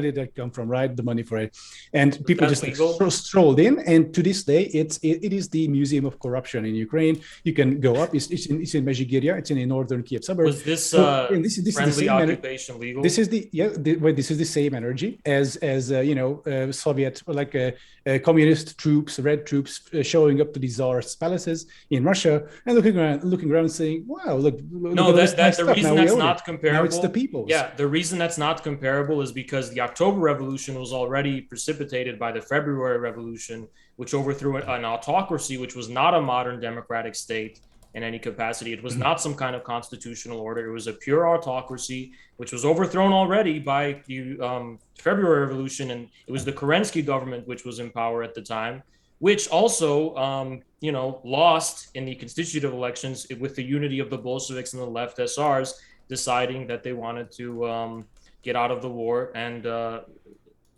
overthrow. So, Sure, the comparison's completely void. You can't my, say, my oh, point. My point was that you so vehemently opposed the spirit of this whole thing, right? Because Yanukovych wasn't an absolute monarch, but he was actually leaning towards it, ordering his police to fire at protesters. Wait, but you're saying signing in the protest laws into whoa. order. I think no, wait, Adam. He criminalized protesting, for example, and he also made it legal to try people in absentia. So even if you weren't in the courthouse, you cannot defend yourself, don't have a lawyer. The court can just sentence you to 20 years of prison for just allegedly protesting. Was this called like in the United States right now is illegally extraditing Julian Assange to lock him up in a CIA black site for 175 years. Hold on, real quick. You think the United States is anywhere comparable to the laws that Yanukovych passed before he fled the country? Adam, I don't know why you keep bringing up this conspiracy theory that there was snipers raining down on the protesters that were controlled by Viktor Yanukovych when I just sent you proof, testimonies from the people on the ground there who were saying that they saw snipers shooting from Hotel Ukraina window. Yes, saw a sniper near the roof of the Hotel Ukraina sign, yes. and another sniper on the roof of this hotel on Zhozhnevny Palace side. These were all Ukrainian Euromaidan controlled buildings. Yes. There's no ballistic analysis in this article? No, we do have the. I went through this article. Analysis too. I went through this article. It's written by Ivan Kachanovsky. This seems to be the conclusions of one guy. It is just Russian propaganda. I will not look at it. The ballistic evidence is not worth my time. No. I've actually read it, and it's pretty underwhelming. It's no sources whatsoever. It's the guy. No sources. The guy's strongly insisting. Basically, there's an irony here. Study. There's an irony here because you said something earlier. You said something about how if I'm a revolutionary, why do I think a constitutional order is important? Yeah, why are you such a bootlicker? I want to actually talk about that because your argument actually reminds me of a literal argument Mussolini and Hitler made when they were reproached by the communists about suspending the legal constitutional order of their respective countries. Oh, it was just a revolution, just like what you guys did. And this evinces the fact that it seems like these ultra liberals like yourselves and outright fascists and Nazis have the same line of thinking that I am more pro-revolution than you are. Actually, you can just suspend the constitutional order of a country at the expense of the actual people living there. And moreover, not only can you do that, but you can actually deny the ability for people who want to, after the suspension of this constitutional order, have their own revolution and say that's somehow illegitimate and illegal. You can't at the same time speak on behalf of the legal order while at the same time having overthrown it. So pick your argument. I'm not even saying that, I'm just defending the constitutional order of Ukraine. I'm defending the right of the people in Donetsk and Lugansk and Crimea to exercise their sovereign right to secede from Ukraine. Sure, but when that happened, when those votes happened in Donetsk and Luhansk, they were already occupied by paramilitary troops supported by Russia. So it was happening under gunpoint, same in Crimea. So those are not the same. So when you say it happens under gunpoint, are you trying to say that if it weren't for that fact, there wouldn't have been overwhelming pro-Russian sentiment in those regions to leave? No, probably not. It was more. It was. What does gunpoint mean? That's extremely gunpoint. In gunpoint, yes. In gunpoint means in Crimea, government buildings were taken over by the polite green men. That was Russian Spetsnaz, and based on. Were there demonstrations in front of those government buildings by ordinary Crimeans who actually were expressing protest against the coup? No, because the streets are full of Russian special forces with guns. And so those were all Russian special forces who were gathering in front of the Capitol building in Crimea. Is that what you're trying to allege? But the little green man with the advanced Russian weaponry and the green suits and no insignia. What about the mobs of civilian protesters who were protesting the ousting of Yanukovych in Crimea? Were those little green men? Who? The protesters. The protesters that were very frustrated at the idea that there was this illegal ouster of their president that they voted for. And then, wait, I'm not done yet. And then in addition to that, when, as you put it, they had democratic elections, they didn't want those people to vote in the Donbass. They didn't want people in Donetsk and Lugansk to be able to vote in the so-called democratic election. So I don't really know why. Wait, people in the Donbass were kept from voting for new leaders, for new leadership? There were no... certain portions, yes. Wait, Actually, wait, yeah, wait, wait, what? oligarchical governors were appointed by the Ukrainian government to, in this feudal way, rule over the people of the Donbass. Even Wait, Of course, what? like I've never all heard of- this all one of the, before. But Yeah, okay. no. Like, I mean, And then- look, Never heard this- of, this- wait, I wasn't done yet. this actually, this is actually a more of a Russian thing to have regions be ruled by strongmen. This is actually But the something that Donetsk Ukraine. and Lugansk People's Republics overthrew people like Kolomoisky No, and other oligarchical families that had Kolomoisky was- directly sure. controlled the government. Kolomoisky was in Dnipro in Dnipropetrovsk Oblast. The east was firmly Yanukovych area. So he was But just he was local strongman there. overthrown by the Donetsk and Lugansk People's Republic. They overthrew and unseated these oligarchical families. Yanukovych, that no, had- there in the east, Yanukovych was the bigwig in town, right? It was his base. Yeah, but he was appointed after the Maidan to serve as governor. To be clear, he was only dismissed in 2016 by Poroshenko. So that was years after Viktor the Maidan. Yanukovych was Viktor Yanukovych still the active what did we say, governor of Donetsk and Luhansk Oblast? God, you stutter so much. No, he was not. Incredible. Yanukovych was not. Why is Hey, Jackson so mad? do you guys deny that the Ukrainians were planning a full-scale invasion? Why do we into the jump from Donbass like and- one and- conspiracy to the next? We like can't you solve believe- any Yeah, point. man. Like, Well, we put up all this evidence and we give you guys all these sources, and then you say, well, I don't believe these sources No, because they I are went Russian through it. propaganda. evidence for what? Do you, Bro, wait, hold on. I'm let's just move curious. on What to is the next thing Wait, that wait. you're What probably is? going to deny, even though we'll give you evidence? Wait, can you wait? do Can you you? not? Do you Okay, not this is believe- what happens no, when somebody is hey, scared hey, because I they let know you they don't have a talk good for so point, so long, they just have to Destiny. pivot Yeah, from yeah, one yeah. point to the Talk for next. so All to the right, next. gentlemen. I let you We've got talk a for little so bit long. before we go into the Q&A, so I do want to make sure that people are able to hear what you guys are saying. Yeah, so at this point, like Hinkle is kind of out of arguments and he's trying. Yeah, I'm good to go like right. right to the Q&A. If you Yeah, want to me too. I mean, I think we can just go No, to no, the no. I Q&A. would like to address one last thing. Do you Of course deny you do. that the Ukrainian top brass military personnel were planning a full-scale invasion into the Donbass in March of 2022? I don't know how you can invade your Wait, own sovereign wait, territory that wait, is like. March of 2022, as in like a month, like weeks after the Russian invasion began. No, prior to the Russian invasion That was being February. launched, there was documents that were being prepared by top military brass that they were going to launch an invasion into the Donbass, a full-scale Okay, invasion. wait. So let me get this straight. Ukraine. So Russia masses all these 150,000 troops on the border, right on and the other it's side like- of the 100,000 yes, plus that Ukraine had amassed. yes, in their own and- country. in their own And country. Russia's yes. were in their own country as well. So Good wait, job. Yeah, but the I'm difference was not- Ukraine like is trying to that. control their own borders. Russia's trying to invade another country. Why would you try to equate Yeah, these yeah, two yeah. things? And that presumes that it can rightfully be said to be their borders. It is because even Russia and every other sovereign state on the planet recognized it as their borders, of course. Within people- the but the people Budapest living there Memorandum in didn't. 1994, the Budapest Memorandum in 1994, which Russia agreed to, or 1991. Anyway, Russia agreed to Ukraine's borders, and I guess that was, troll. that was like worth toilet That was paper. under the It was presumption just a prank, that the bro. Russian speakers in eastern Ukraine were going to be democratically represented. No, by the where do you, Ukrainian where, that wasn't That was written what- into the recognition of anything. Yes, you can't that make is it conditional written in the afterwards. foundation that is written in the foundation of since 1991, the modern European No. Ukrainian state itself. Show me And- where it's and- written that we can invade your country if we feel like you're not representing a No, certain that's group of not right what's now. written. What's Exactly. written is So don't even try to Ukrainian- pretend, okay? The Ukrainian state's founding was premised on the idea that everyone was going to be given democratic representation, including the people in the East who spoke Russian and also the people who were ethnically Russian. I mean, this deal was necessary for a stable transition into the post-Soviet No, era. it would wasn't have been necessary for any stable transition. Yes, do you think, it was. do you think the USSR had a call on whether or not the republic broke off from the USSR? The USSR fucking fell apart. They had no control over it. No, but on a multilateral level. No, you're countries just like making up Russia- words now. No, countries, what? Countries like Russia, Belarus, and others, and also the Western partners who we're dealing with, all did have to negotiate the terms under which this was going to be happening. And then finally, it would have been unthinkable at the time for the stability of the region. I mean, it was already unstable. You had places like Abkhazia and Ossetia and Transnistria with these disputed territories and populations. I mean, so it was These aren't unstable enough disputed. of a These are transition. broken off by Russia. Yeah. No, they were not Okay, broken to get off back by to Russia. Transnistria, Moldova, Not by Georgia, Russia. yeah, of we were trying course. to make.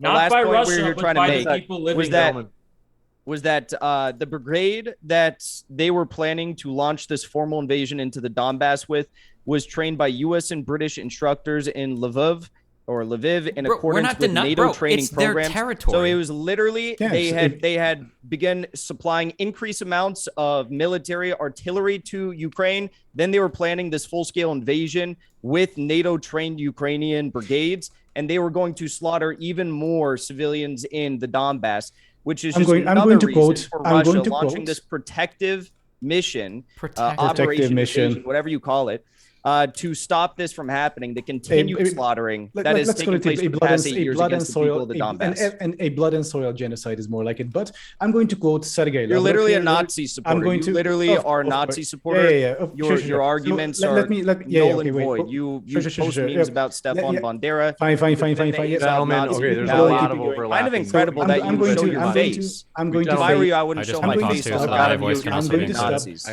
I'm going to close with a quote from Sergei Lavrov.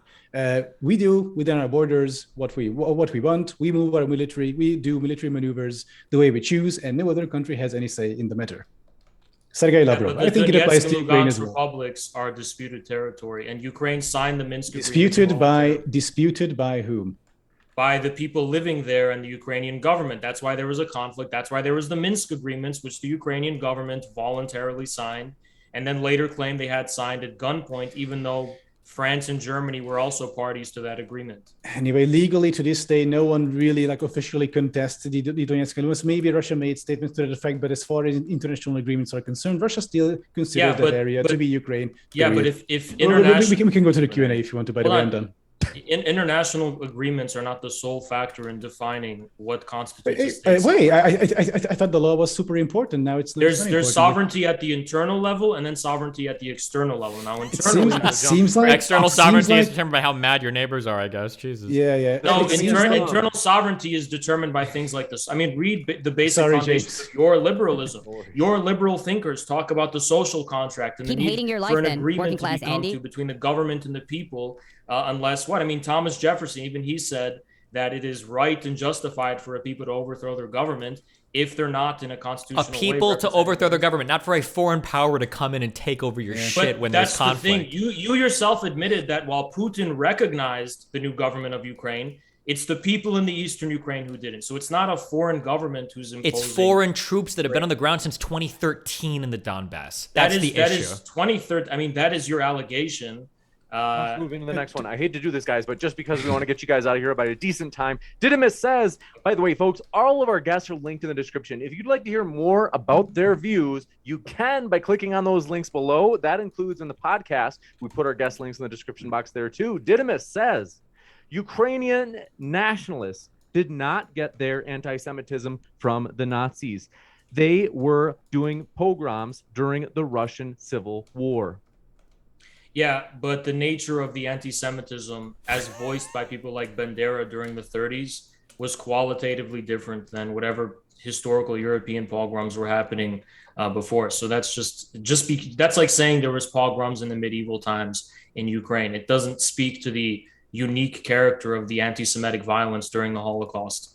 But Hitler's anti-Semitism and Nazi anti-Semitism was this like weird, almost ultimate culmination of essentially hundreds of years of like Christian anti-Jewish propaganda and like traditional European. Well, you could also say it was actually. I'll give you the last word, Infrared, and then we got it because the question was originally for you, and then we got to go to the next one because we're crunched on time. Infra, if you wanted to say something, like I said, I was just going to say it was unique because it represented this post-Christian, pan-European, pagan idea that the Jewish people are foreigners to Europe and that they have to, and then just like the Slavs and just like other so-called subhuman races. Wasn't anti-Semitism across Europe, like all over Europe past World War I? Like it wasn't unique to like one or two countries, right? But okay. Yeah, but anyway, next question. Anyway, sorry. Oh, this one from Mitchell says, question for both sides: if you had the power and money to end this war, how would you do it? Supply more heavy weapons to Ukraine until they crush the Russian army to the dust, so we can restore the borders of Ukraine that Russia originally agreed to, and then we can later on we can do fun stuff like break up the Russian Empire into its constituent states, so we will not have an imperialist power wage active war in Europe in 2022 again in 21st century. Jackson, you want to go? You can go. Yeah, very, very simple. I mean, what AdamSomething just said is an effort to prolong the war. What I would do is I'd make the proposal, and hopefully Ukraine would have some sense of logic and agree to it and understand that if they don't, it's going to end up much worse for them. That you have to cede the regions that Russia has already established control over, including Donetsk, Lugansk, and Crimea, because Russia has the ability to continue advancing. Russia should also get Mykolaiv, Zaporizhia, and Odessa, very historically significant town to them. Ukraine must remain neutral, meaning no NATO, stationing of artillery or personnel or training in the country anymore.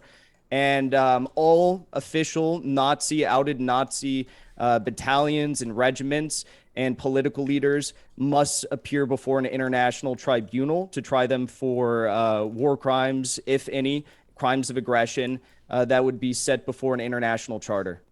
Also, in addition to all that, because I agree with all of that, since we're talking about power and money, I would also invest in the infrastructure and economic development of both Eastern and Western Ukraine, such that the source of Nazi extremism and anti-Russian sentiment, because they're blaming Russia for their own oligarchical zombie economy, I would have mutual economic development, which would lead to long-lasting peace in the region. I would say that the agreement should be really simple. All of the territory should be returned to Ukraine. This includes the Donbass and it includes Crimea. Russia should probably even leave Sevastopol. I think they've lost any legitimate claim they've had to even running the base there. I think that Russia has shown that they're incapable of sustaining any long-term ground war. Their military discipline for a variety of reasons is just abysmal. And the further and longer that the war goes on, the more Russia's economy is going to suffer, and the more what little military honor they had will shrink and disappear into nothing. Russia's economy is really being hit, huh? Kind of. Keep in mind that all of these guys that are laughing right now called that the war would be over in like a week, and now they're on like the most massive. Haas, you are literally on record. I can bring the clip up of you admitting that if they didn't control Kiev in a week, it would be a failure. Hold on. Literally. Anyway. Hold on. Sorry, you guys, we got to move forward. Yeah. But just to be clear about that, what I said was that, in my view, that things would not have gone as planned. I was wrong about that. Oh, they didn't. But will you admit that you were wrong about the depreciation? This one, I hate to do this. Will you admit that you were wrong about the ruble being totally worthless, even though not only their currency is having extreme trouble right now? But okay.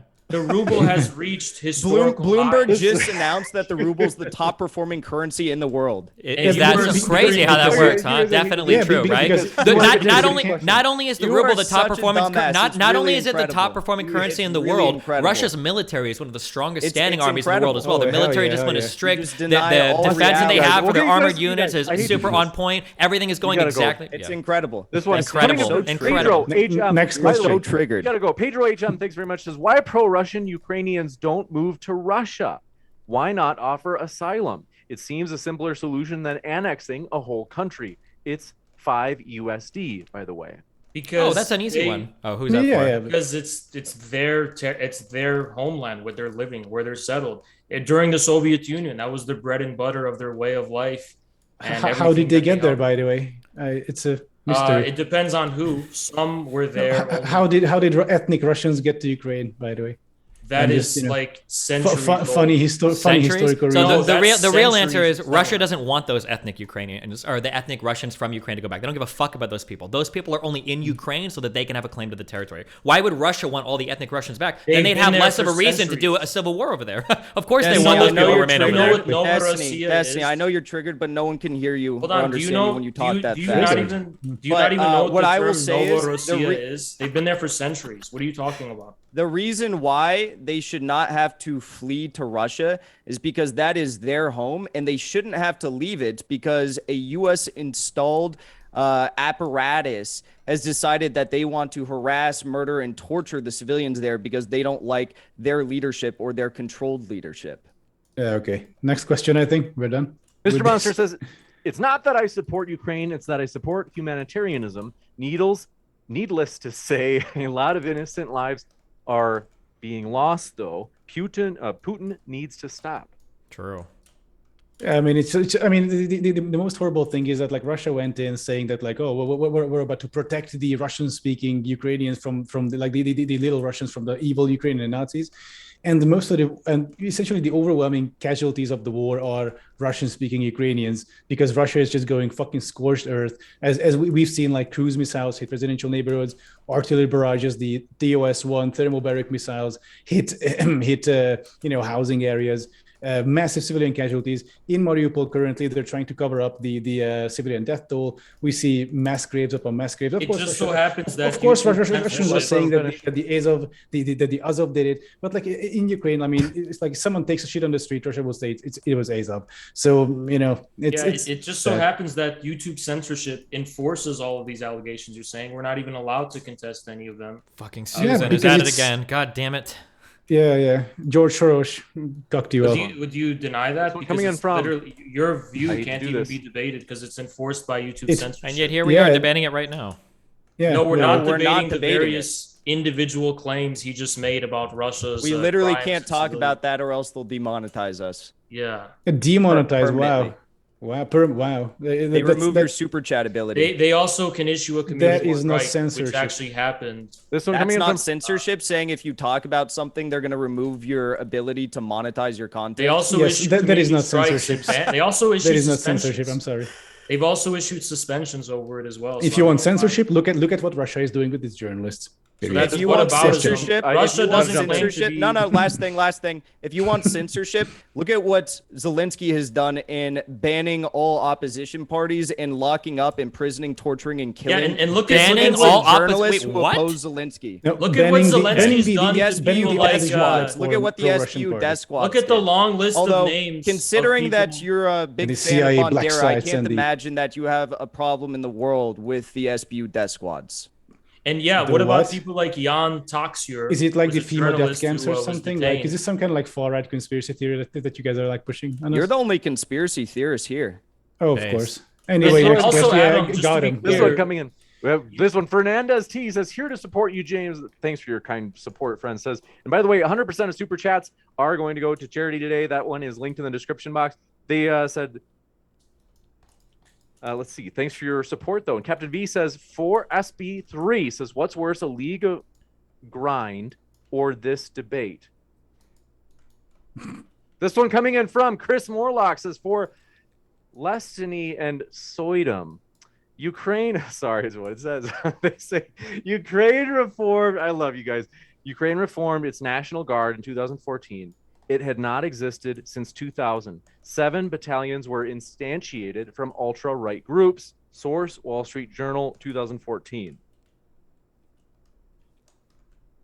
I mean, what percentage of those people were Nazis? What percentage of them were like nationalist radicals? We don't know. This is just like, source, please. Yeah, but it's a good boogeyman. How many people in the AfD are Nazis?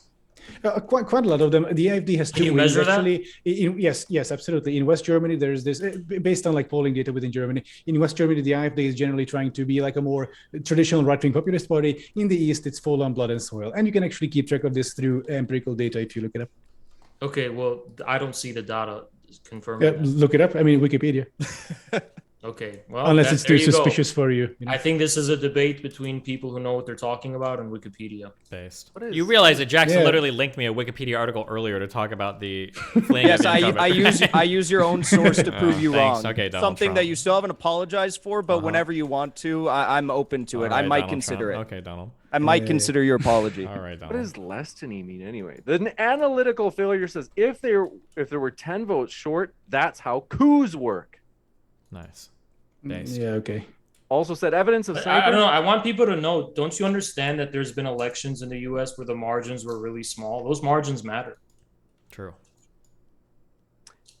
Chris Morlock says, for Adam, the 2014 referendum held in Crimea, Donetsk, Lugansk, 92% voted to join Russia. You claim the entire population of these areas, 7 million people, over 85% turnout, was at Russian gunpoint? Sure. Do you think there was like an incentive to go out and vote? Actually, you know what? The better question. So when the Ukrainian military is there, the question was for me. In those areas, the Ukrainian military was not there. The Ukrainian military did not exist almost at the time. It had like 2,000-3,000 deployable troops, and that's it. So a better question, though, what would have happened if the people accidentally voted that they want to remain part of Ukraine? Like, do you think Russians would have just like packed up and it's like, okay, well, I guess we're the people, and we have just left Crimea and left the Donbass, the Donbass? Of course not. Obviously, the people, pro-Ukrainian people at that point. So these referendums happened later after the Russian takeover. So I mean, pro-Ukrainian people kind of saw the writing on the wall. There's Russian troops, abducting people, etc., and essentially threatening people. So like a massive chilling effect as well. So those people who are pro-Russian will stay. Those people who are pro-Ukrainian will most likely leave, as it happened in Crimea, for example. But actually, the Russian, some Russian organ, like I have this long video about Ukraine. Check it out. In that, I cover that this Russian state organization accidentally leaked the real Kremlin, like the real Crimea referendum results. And it was really close to 50-50, with much of the pro-Ukrainian population having already I'm sure fled. that was real. Oh, sure. Adam, look it Adam, up. I have a There's question screenshots. for you. Yo, I have a question for Adam. Oh, it's the Q&A section. Feel free. I know. I have a question. Adam, I'm sure it's going to be good faith. it's very good faith. Adam, your videos prior to starting the Ukraine coverage, I thought they were pretty interesting. They're about infrastructure. They're about like transport. You seemed very obsessed with making sure that the trains were arriving on time and all the different areas you were covering and talking about. Very obsessed actually with trains arriving on time. So I'm curious, what led you from talking about trains arriving on time to go to defending Nazis like Stefan Bandera? Yeah, Holocaust, trains, Nazis, Auschwitz. We get the idea. Sure, I don't defend Nazis. In fact, you defended Azov and Stefan Bandera.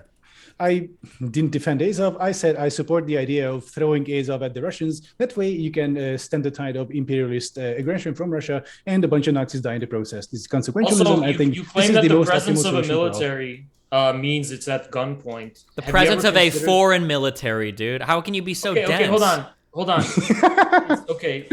Have you ever considered that let's just assume you're right and the foreign military was there. You ever consider that the foreign military was only there because it was like overwhelmingly already known that the region had pro-Russian sentiment? Now, it wasn't formally it doesn't matter. I don't know why you keep using this childish argument. Whether or not you have pro-whatever sentiment or anti-whatever sentiment doesn't give the right for a military to go into another country and hold new elections while they're occupying a country and stealing territory. That's really misleading to say it's a foreign military when the people living there are Russian speakers, many of them ethnic Russians. Militaries aren't decided by their language, and they're even citizens. Many of them are even citizens of the Russian militaries aren't decided by where else other people have citizenship for. What?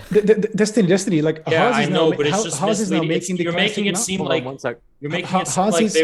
that's grounds for the idea that they were coerced into voting the way they did. It can be grounds for the idea that they're coerced. Sure, you had a military that took a country, took part of a country away from another country and then held new elections there with the people there. You're right. It is possible for that to happen, but in context, it's clearly not the case. Sure, let me ask you this. One good faith question that Adam kind of posted earlier, okay? If they would have voted to stay with Ukraine, do you think Russia would have packed their shit up and left? I genuinely do. I think they would have been. You're absolutely delusional. I don't need to hear it. They would have been absolutely fine with it. I think they would have been so shocked that they had miscalculated what the sentiment in that region. Yeah, miscalculated like they have their entire war effort. One last thing, because I didn't get to put my 2 cents in this round. One last thing. It's incredible, Destiny. It's incredible that you're putting this argument forward when literally Viktor Yanukovych was the one who said he didn't want to work with the EU, and as a result of that, the US actually cooed him out of political you can say you can say that as much as you want, but you have no evidence for it. Like, you have no evidence for a coup. You can say it as much as you want, but there's no evidence that the US did anything. You can make the argument maybe Russia would have done it. You can't just repeat fake shit over and over again and expect it to become true. Hold on.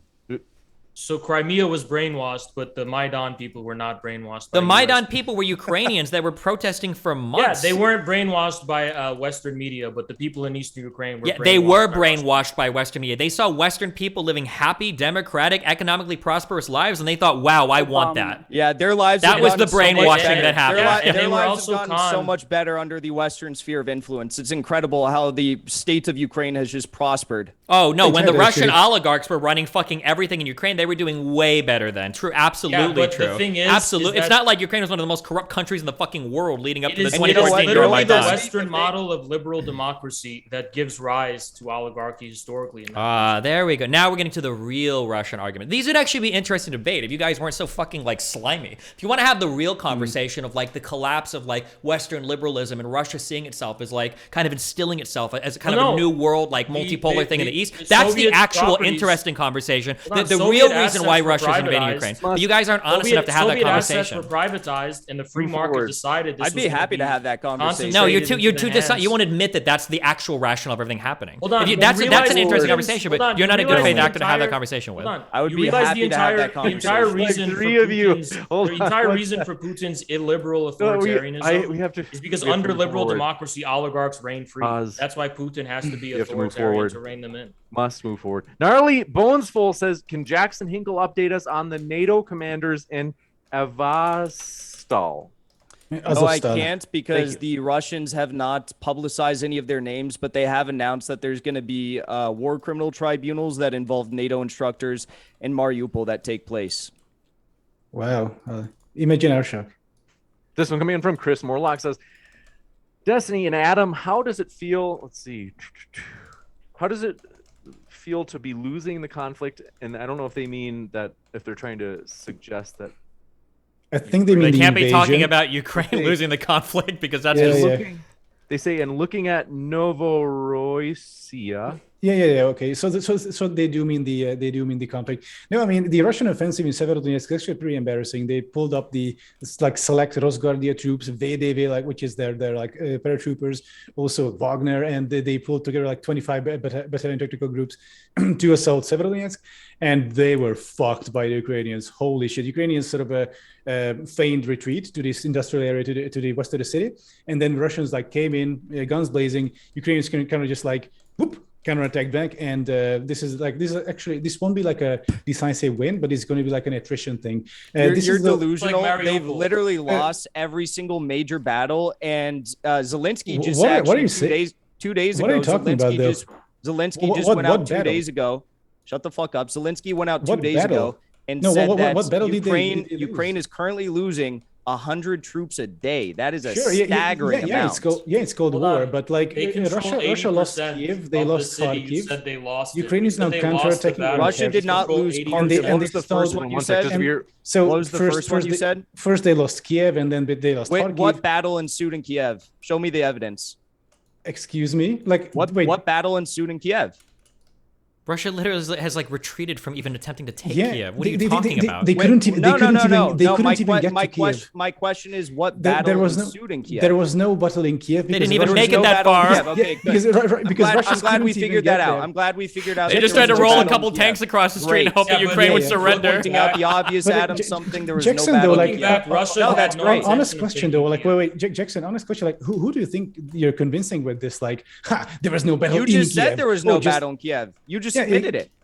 Sure, yeah, because Russians couldn't reach that far because Ukrainians stopped them, and then the Russians had to retreat. This is So Yeah, if there you was, could say- hey Adam, if there This was is such no a fuck battle up. in Kiev and Russia, they surrounded Mariupol with a 4-to-1 troop ratio, and in It took them Kiev long at enough. best they had a 1 to 1.5 ratio of troops, Well- meaning they had no intentions to actually invade the city. Do you think Oh, that yes, they did. potentially Yes, they, they were did. staging troops in Busha to try and offset Ukrainian troops in Kiev and make sure that they had to stay hunkered down there so Holy they couldn't shit! fight This is in the the biggest Donbass fucking while- cope I've ever heard in my Mega life. cope. Oh my god, dude! That's No, called a the- feint strategy. Have you never heard of It's it? consistent Oh with my the God, originally he's announced doing it. goals. No. They've never announced. And in the fact, intention. Hinkle, Adam, who's last convinced by thing here, this? last thing here, Who's because this is convinced by important to this? what you said. You are literally arguing that in Severodonetsk right now, that the Ukrainians are operating a feint strategy, but you act like the Russians couldn't have potentially argued or carried out a feint strategy in Kiev, which is what they did. It's the best feint ever, dude. Lose thousands It of is? troops, Yeah, hundreds lose of everywhere equipment, on the yeah. ground and then Got him, dude. Got him. like They didn't unaccompanied fight. armor That's getting right. destroyed They by didn't like fight dudes with Kiev. fucking rocket launchers on their shoulders. Like So if no they didn't infantry do that accompanying from literally that- any of their troops That's, anywhere. nice, Ukraine beats Reddit it. So that, I combat think the- footage. I think the Reddit point- combat footage. It's you can literally watch the videos. In If what they did- world if are you they did- losing hey, tanks to Adam. one dude stepping out of a fucking garage with a fucking rocket launcher? Are you serious? Adam, if they didn't fight in Kiev and they were feinting to keep troops stationed in Kiev, and that's what they've continued to do But, through a okay, true yes, presence Hinkle, in but- Belarus. yes, What yes, do you yes, think sure. that they would otherwise be doing there? So yes, because the troops around Kiev are troops that are territorials mostly who would have stayed there anyway, and Russia knew this. So this was the whole thing. The mobile part of the Ukrainian army, which can be sort of can be sent east, like those were already sent east. The people who were around Kiev, most of them were territorials. So even if it was a feint, most of the troops would have stayed there anyway. So it was pointless, and it's even more ridiculous. But of course, it wasn't a feint. Which is why the Russians left, and they still maintained the presence around Belarus. They left after a month of being there because they realized they didn't have to be there. It's also consistent with Russia's original I want to stated jump into the next one. intentions. This one coming in Russia from never stated an intention to take Kiev. Yajalma says, love watching. Let's see. Love watching people like Destiny defending. They say next time he claims someone is, quote, dog whistling about a Nazi conspiracy theory, just remind him he supported genocidal Nazis against Slavic people. Who? Are you talking about NATO shit in Yugoslavia? I don't even know what that's a reference to, but okay. This one coming in from Virgin CIA Rad Lib. Question for Destiny. It's just, folks, we're looking for meaningful questions here. Sorry, Steven. Okay, this one coming in from, you've got thick skin. You've been on the internet longer than I have. Okay, Bubblegum Gun says 80% of Ukraine government positions are held by Israel. Okay, true. It's a full-on Nazi country, guys. This one coming in from Pole says, I was agreeing with Jackson at the start, but then he made fun of the other. Let's see. He was being rude. Question for Adam. What are his thoughts about Turkey blocking Finland and Sweden from joining NATO? As for being rude to Adam, I don't have a lot of sympathy for Nazi defenders. As for Turkey and NATO, I think question's for Adam on what he thinks. Go for it. Oh, sure. So Turkey is now, Erdogan is a huge piece of shit, obviously, but like Turkey is now trying to eke out some sort of concession from NATO countries. They will not keep up the bloc forever, I think. But what they want to basically, Erdogan is trying to tie up some loose Kurdish ends with this because Sweden and Finland have been like friendly to Kurds, and plus they're trying to end the blockade of like end the embargo on like Turkish arms purchases. It's like a realpolitik thing. I think it'll go away. It's eventually. interesting how the constituent members of the Liberal Democratic Alliance, whether in the EU or NATO, increasingly assert their own sovereignty with these authoritarian strongmen. It's almost like liberal democracies failing the world over. Poland, Hungary, Turkey. I mean, what's next? Yeah, I mean, Russia is definitely not controlled by an authoritarian strongman of all, for sure. What a great alternative. Well, Russia's there. not a liberal. No, Russia's not a liberal democracy. Yeah, it's a far right ethno state. Yeah, basically. It's not an ethno state. It's the opposite of an ethno state. You're literally making ethnic arguments for Russia to invade other countries. If that's not an ethno state, what the fuck is? What? No, it's not literally ethnic arguments. Well, they're ethnic Russians, so they should be able to invade. Ossetians are not ethnic Russians. Ossetians are not ethnic Russians. Sure, Russians. How many times have you and Jackson said ethnic Russians in this debate to justify aggression in the east of Ukraine? That's like, not come on, what we're dude. doing to justify. We're just doing it to illustrate the historical, cultural, and civilizational ties. No, sure, historical culture and civilization. You can talk about history, culture, and civilization. That's not what you're saying, though. You're saying ethnically Russian. Yeah, that's what you're saying. That's in addition. In addition. I'll answer that. Destiny. The only reason why. No, I wasn't asking you, Jackson. I was asking. I don't really care what you well, have I'm to going say. to answer it anyways because I super don't care. Who is the question The for? only reason why. Wait, is this even his question or? The only reason why the ethnic. Oh, okay. I don't know why he's answering when I was talking. Yeah, about Donbass has over. We're going to jump into the answer it one way or another. I will answer. Yeah, get to that. What's the next, James? What's the next question? You made a statement, and I'm going to respond. The only reason why the ethnic Russian. We have a lot of questions. He made a statement, and I want to respond. Not to you. I was talking to Haas. I'm not talking to you, Jackson. Give me like 30 seconds. Do it, Jackson. Blood and soil. Do it. Okay, I'll answer. The only Jackson. reason why the ethnic Russian argument is important is because Ukraine is led by a group of anti-ethnic Russian sycophants that want to kill them all and rid them from Ukraine. It's not important to Russia. It's important to the Ukrainian fascists that want to get them out of their country, admittedly. The fascists who have one seat out of 450. Got it. The fascist that was the chair of the Verkhovna Rada. Yes, Andriy Parubi. This one, who is now out of power, by the way, for like years. Jay Grimes so says, next question. but documentation of the extent of Nazi integration into the Ukraine National Guard includes extensive documentation by WAPO, Vice, and even CNN. Russian propaganda, I presume? Sure. I mean, of course, there are far-right elements, as in with any security structures. And at that point, this is why I advocate seeking them at the Russians, right? Because at that point, you'll stop the imperialist onslaught, and you'll end up with less Nazis in the end. That's So, also what the win-win. that's also what the British intelligence wanted to do with Hitler against the Soviets. So congratulations for re-enabling fascism and Nazism historically. Good thing. The good only thing people Soviets- re-enabling it would be Russia that's attacking into Yeah, the yeah. country then. And Beletsky left when the Azov Battalion was assumed in 2014 into the military. It's not like they kept their, like, they have this like official far-right leadership or whatever. You guys can keep going to try to find like he's the commander. historically. He's the commander of the Azov Battalion. No, he was. He left in 2014 when they were assumed into the military. Still, you can look even at the Kiev Independent. They still quote him as the commander of the Azov The Battalion. current commander is like Prokopensky or some shit. It's not. Beletsky left when they were assumed into the military. He literally was in Mariupol. I don't know where he is. I don't really care, but I know that the current leader of the Azov. I can look it up. The Kiev Independent literally quoted him as such when he made the claim that there was a chemical. The current attack commander on- is Denis Prokopenko as of 2017 to now, and Beletsky left in 2014. I can quote your own Wikipedia at you since you like that as a source so much. Here you go. You can read the sidebar, buddy. There you go. What's the next question? This one coming in from Chris Morlock says for Adam, did Russia send 50,000 troops to take Kiev, a city of 3.5 million?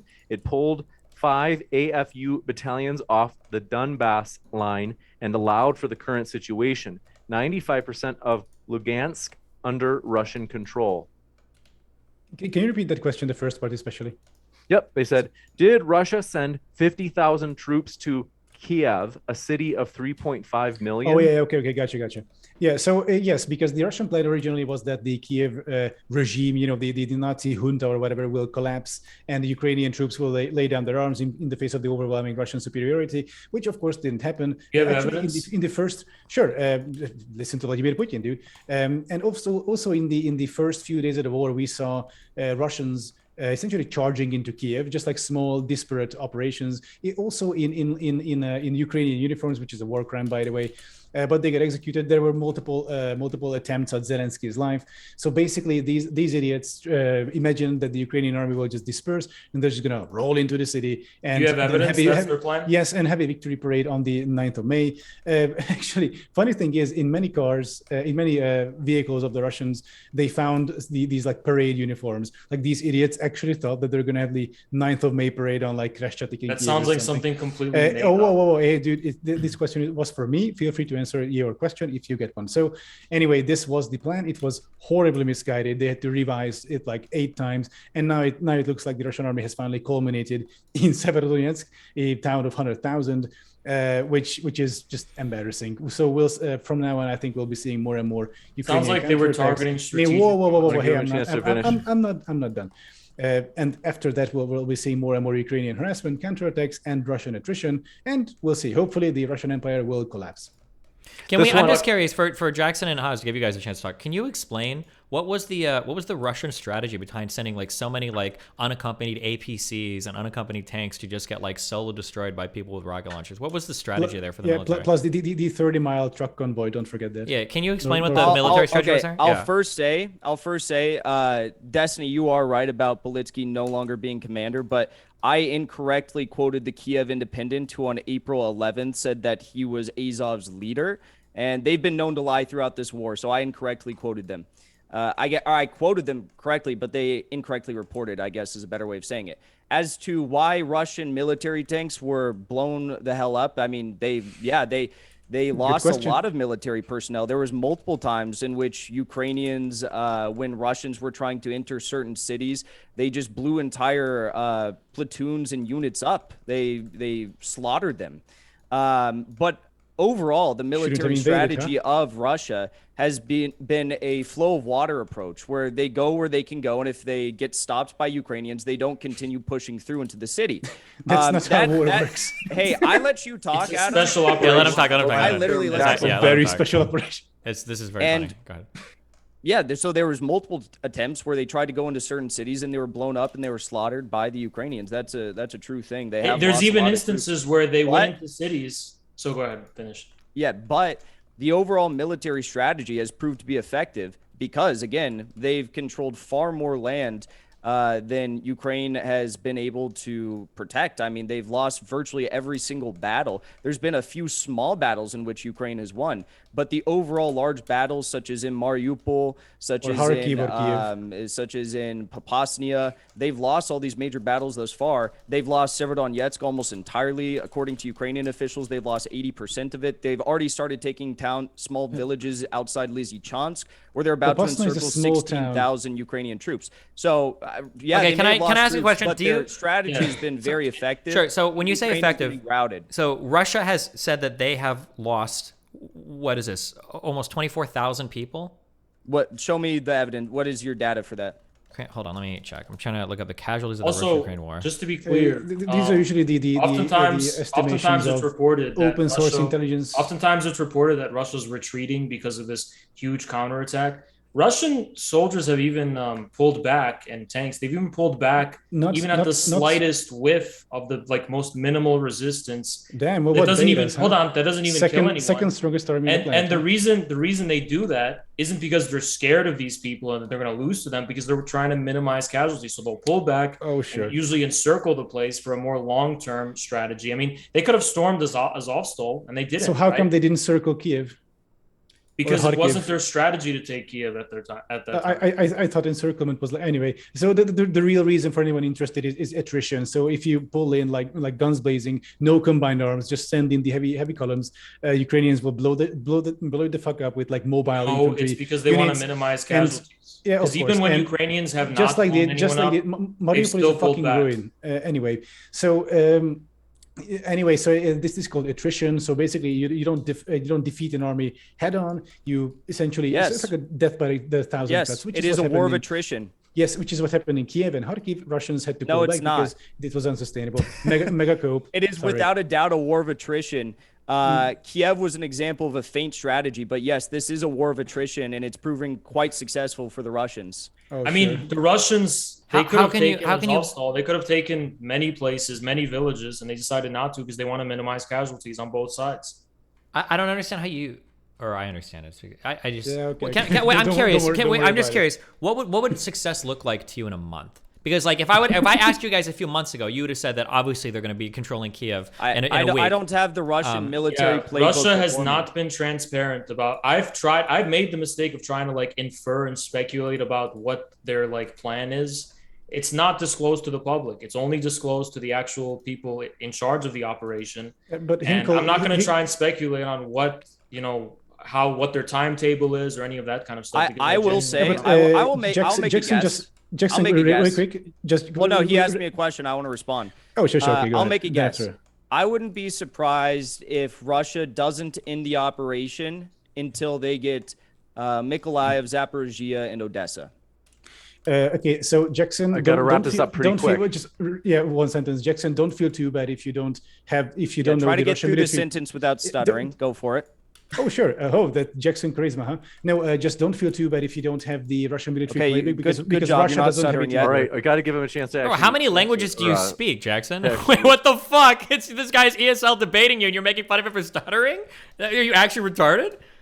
Anytime somebody makes fun of a foreign language, you should just speak in your fucking native language. You know, the other guy can't keep up. You just call me retarded? Unironically, yes. Right. How can you make fun of an ESL guy for stuttering in English? Destiny. Well, I have to hand it Hold on. To be fair, I think it's only fair that Jackson, I think you asked a question to Adam, and I want to give an answer. Yeah, it's only fair that he knows English because he's trying to use our country to fight his battles. No, I mean, it has nothing. I'm just saying that of all the things you can make fun of somebody for, you can't make fun of a multilingual person for being not quite as quick with your own language. That's the dumbest thing in the world to make fun of somebody for. Sons and daughters. I want to give. All right, I want to give our military. Our sons and daughters. Okay, Jackson, you asked Adam a question. I want to give him a chance to respond without being interrupted.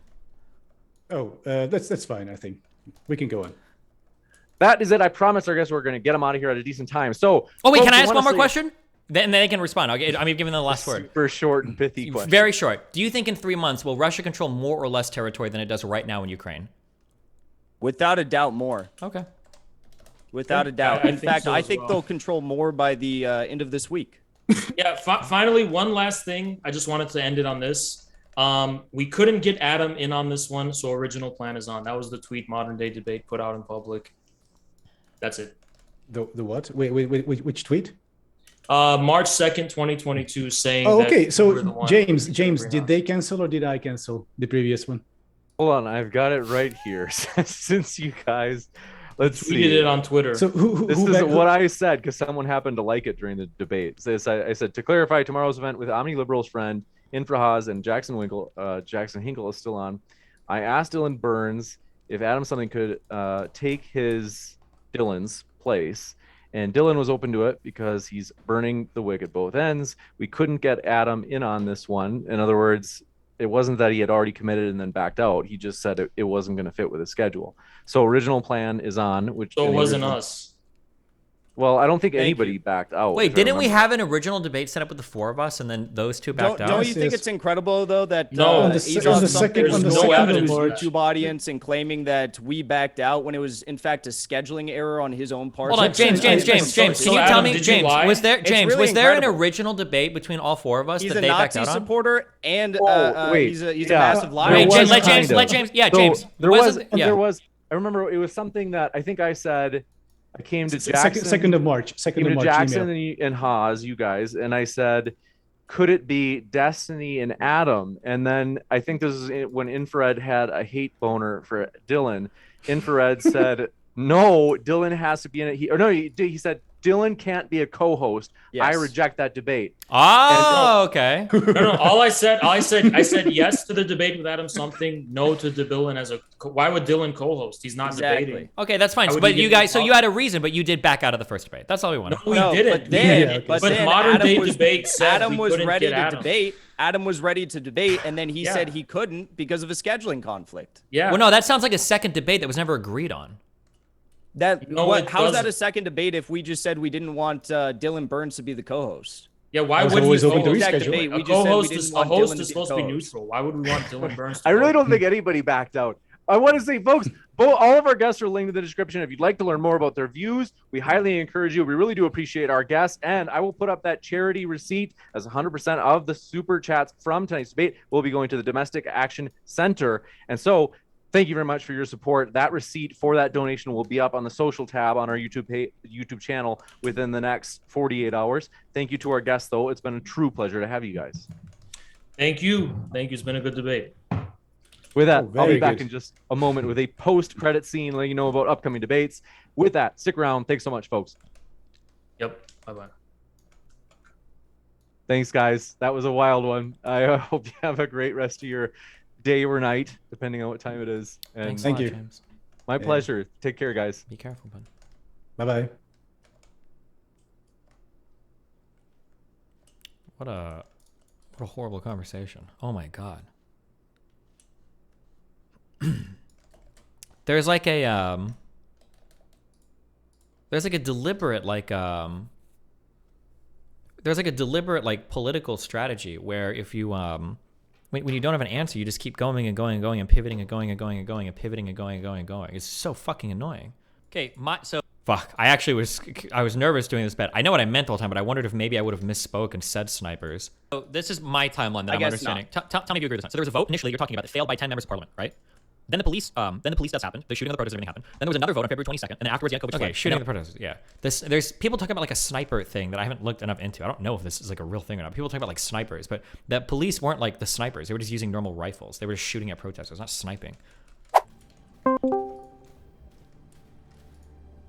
Hi, what's up, buddy? Oh, hey. Yeah, I mean, debate was something.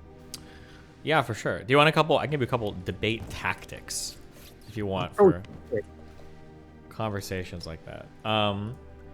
It's harder to control, or it's easier to control the flow of a conversation in a one-on-one. Obviously, 2-on-2s get a little bit hectic.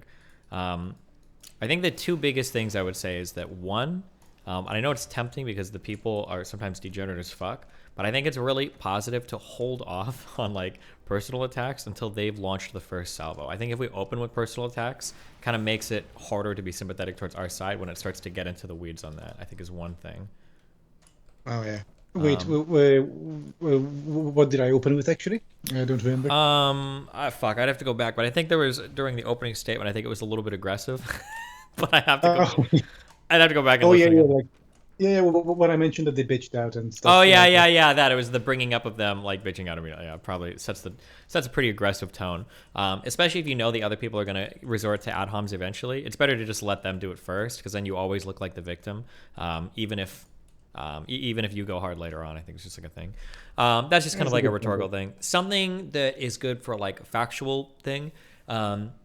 If you're debating somebody and you know a lot of stuff about the debate, it's very tempting to kind of let them lead you around on a leash, because you're confident that you can follow them anywhere they go.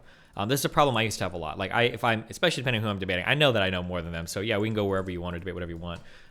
The far better thing to do though is that if you can, it's really effective to try to keep the conversation like razor focused on just a few different topics, so that they can't like weasel out of anything, which is oftentimes what happens. Yeah. Because what'll happen is as soon as you're close to pinning somebody down on a topic, there'll be a total topic change to something completely different. And it always gives them the air of being on an even footing, because you're never actually able to pin them down and either force a concession or force them to admit that they can't answer something or don't know something. Yeah, it makes sense actually. Like Hinkle is the master of this. Like just like Yeah, he's pivot to it. very, very good at just talking a lot and saying nothing, because he doesn't have like the factual basis to back anything up. Yeah. But like if you feel somebody like doing that, just like restate the question a couple times. Like, and then even if they don't answer, that's fine. As long as you've restated it a few times and that's been like demonstrated, people can see that, then they'll end up looking weak in that exchange just because you've done that. Yeah, it's a good idea. Yeah, I should do more like hammering them on like a single point that was asked. Yeah. Yeah. I think otherwise, I think that's probably about it. Yeah, those are like the two biggest things. Yeah. Yeah, I think it was pretty neat though. Like, yeah, I think though the fact that I began like aggro, I think it was kind of like in the end it was corrected by Hinkle, when like he went like after that like stuttering stuff, which was weird as shit. But I think at that point he kind of lost the okay, I keep forgetting words already. It's 3 a.m. here. Lost the Optics. no, well, yeah, the optics game. So like people like the sympathy, the sympathy of Sure. others. Yeah, potentially, yeah. But it's just good always, because if you let them lead with the personal attacks, you always look really, really good for it. So yeah, but Oh yeah. Yeah, but like I couldn't believe though that they went with the Kiev was a feint thing. Like once again, whom are they trying to convince there? You know? yeah, I think it's like that's like the hardest core cokibium shit I've ever heard in my entire life. Like, but I mean, who knows? I mean, they were right when they said that nobody knows what the Russian military strategy is. Apparently, even the Russian military doesn't really know what their strategy is. So, I mean, they were correct on that. That's a mystery to everybody, but yeah. Yeah, that's true. Yeah, but all right. Anything else? Yeah, I think for me that was it. But like, yeah, good job. I think we did like a decent job. And, like even though like this is like small fry, like these two idiots. Yeah. But if nothing else, like for the practice and for like just like for the hell of it, I think it was useful. Sure. Yeah. All right. Well, hey, if you ever want to chat about anything, feel free to shoot me a message, and yeah. Cool. Sounds good. All right. Have So fun. yeah, I'm gonna go to sleep now. I'm sorry, it's like 2:39 a.m. here, so Yeah, no, I'm you're not good. so No chatty. problem. But yeah, All right. Have a yeah. good So one. see you around. Yeah. Good night. Talk to you later. Bye bye. Actual Nazi.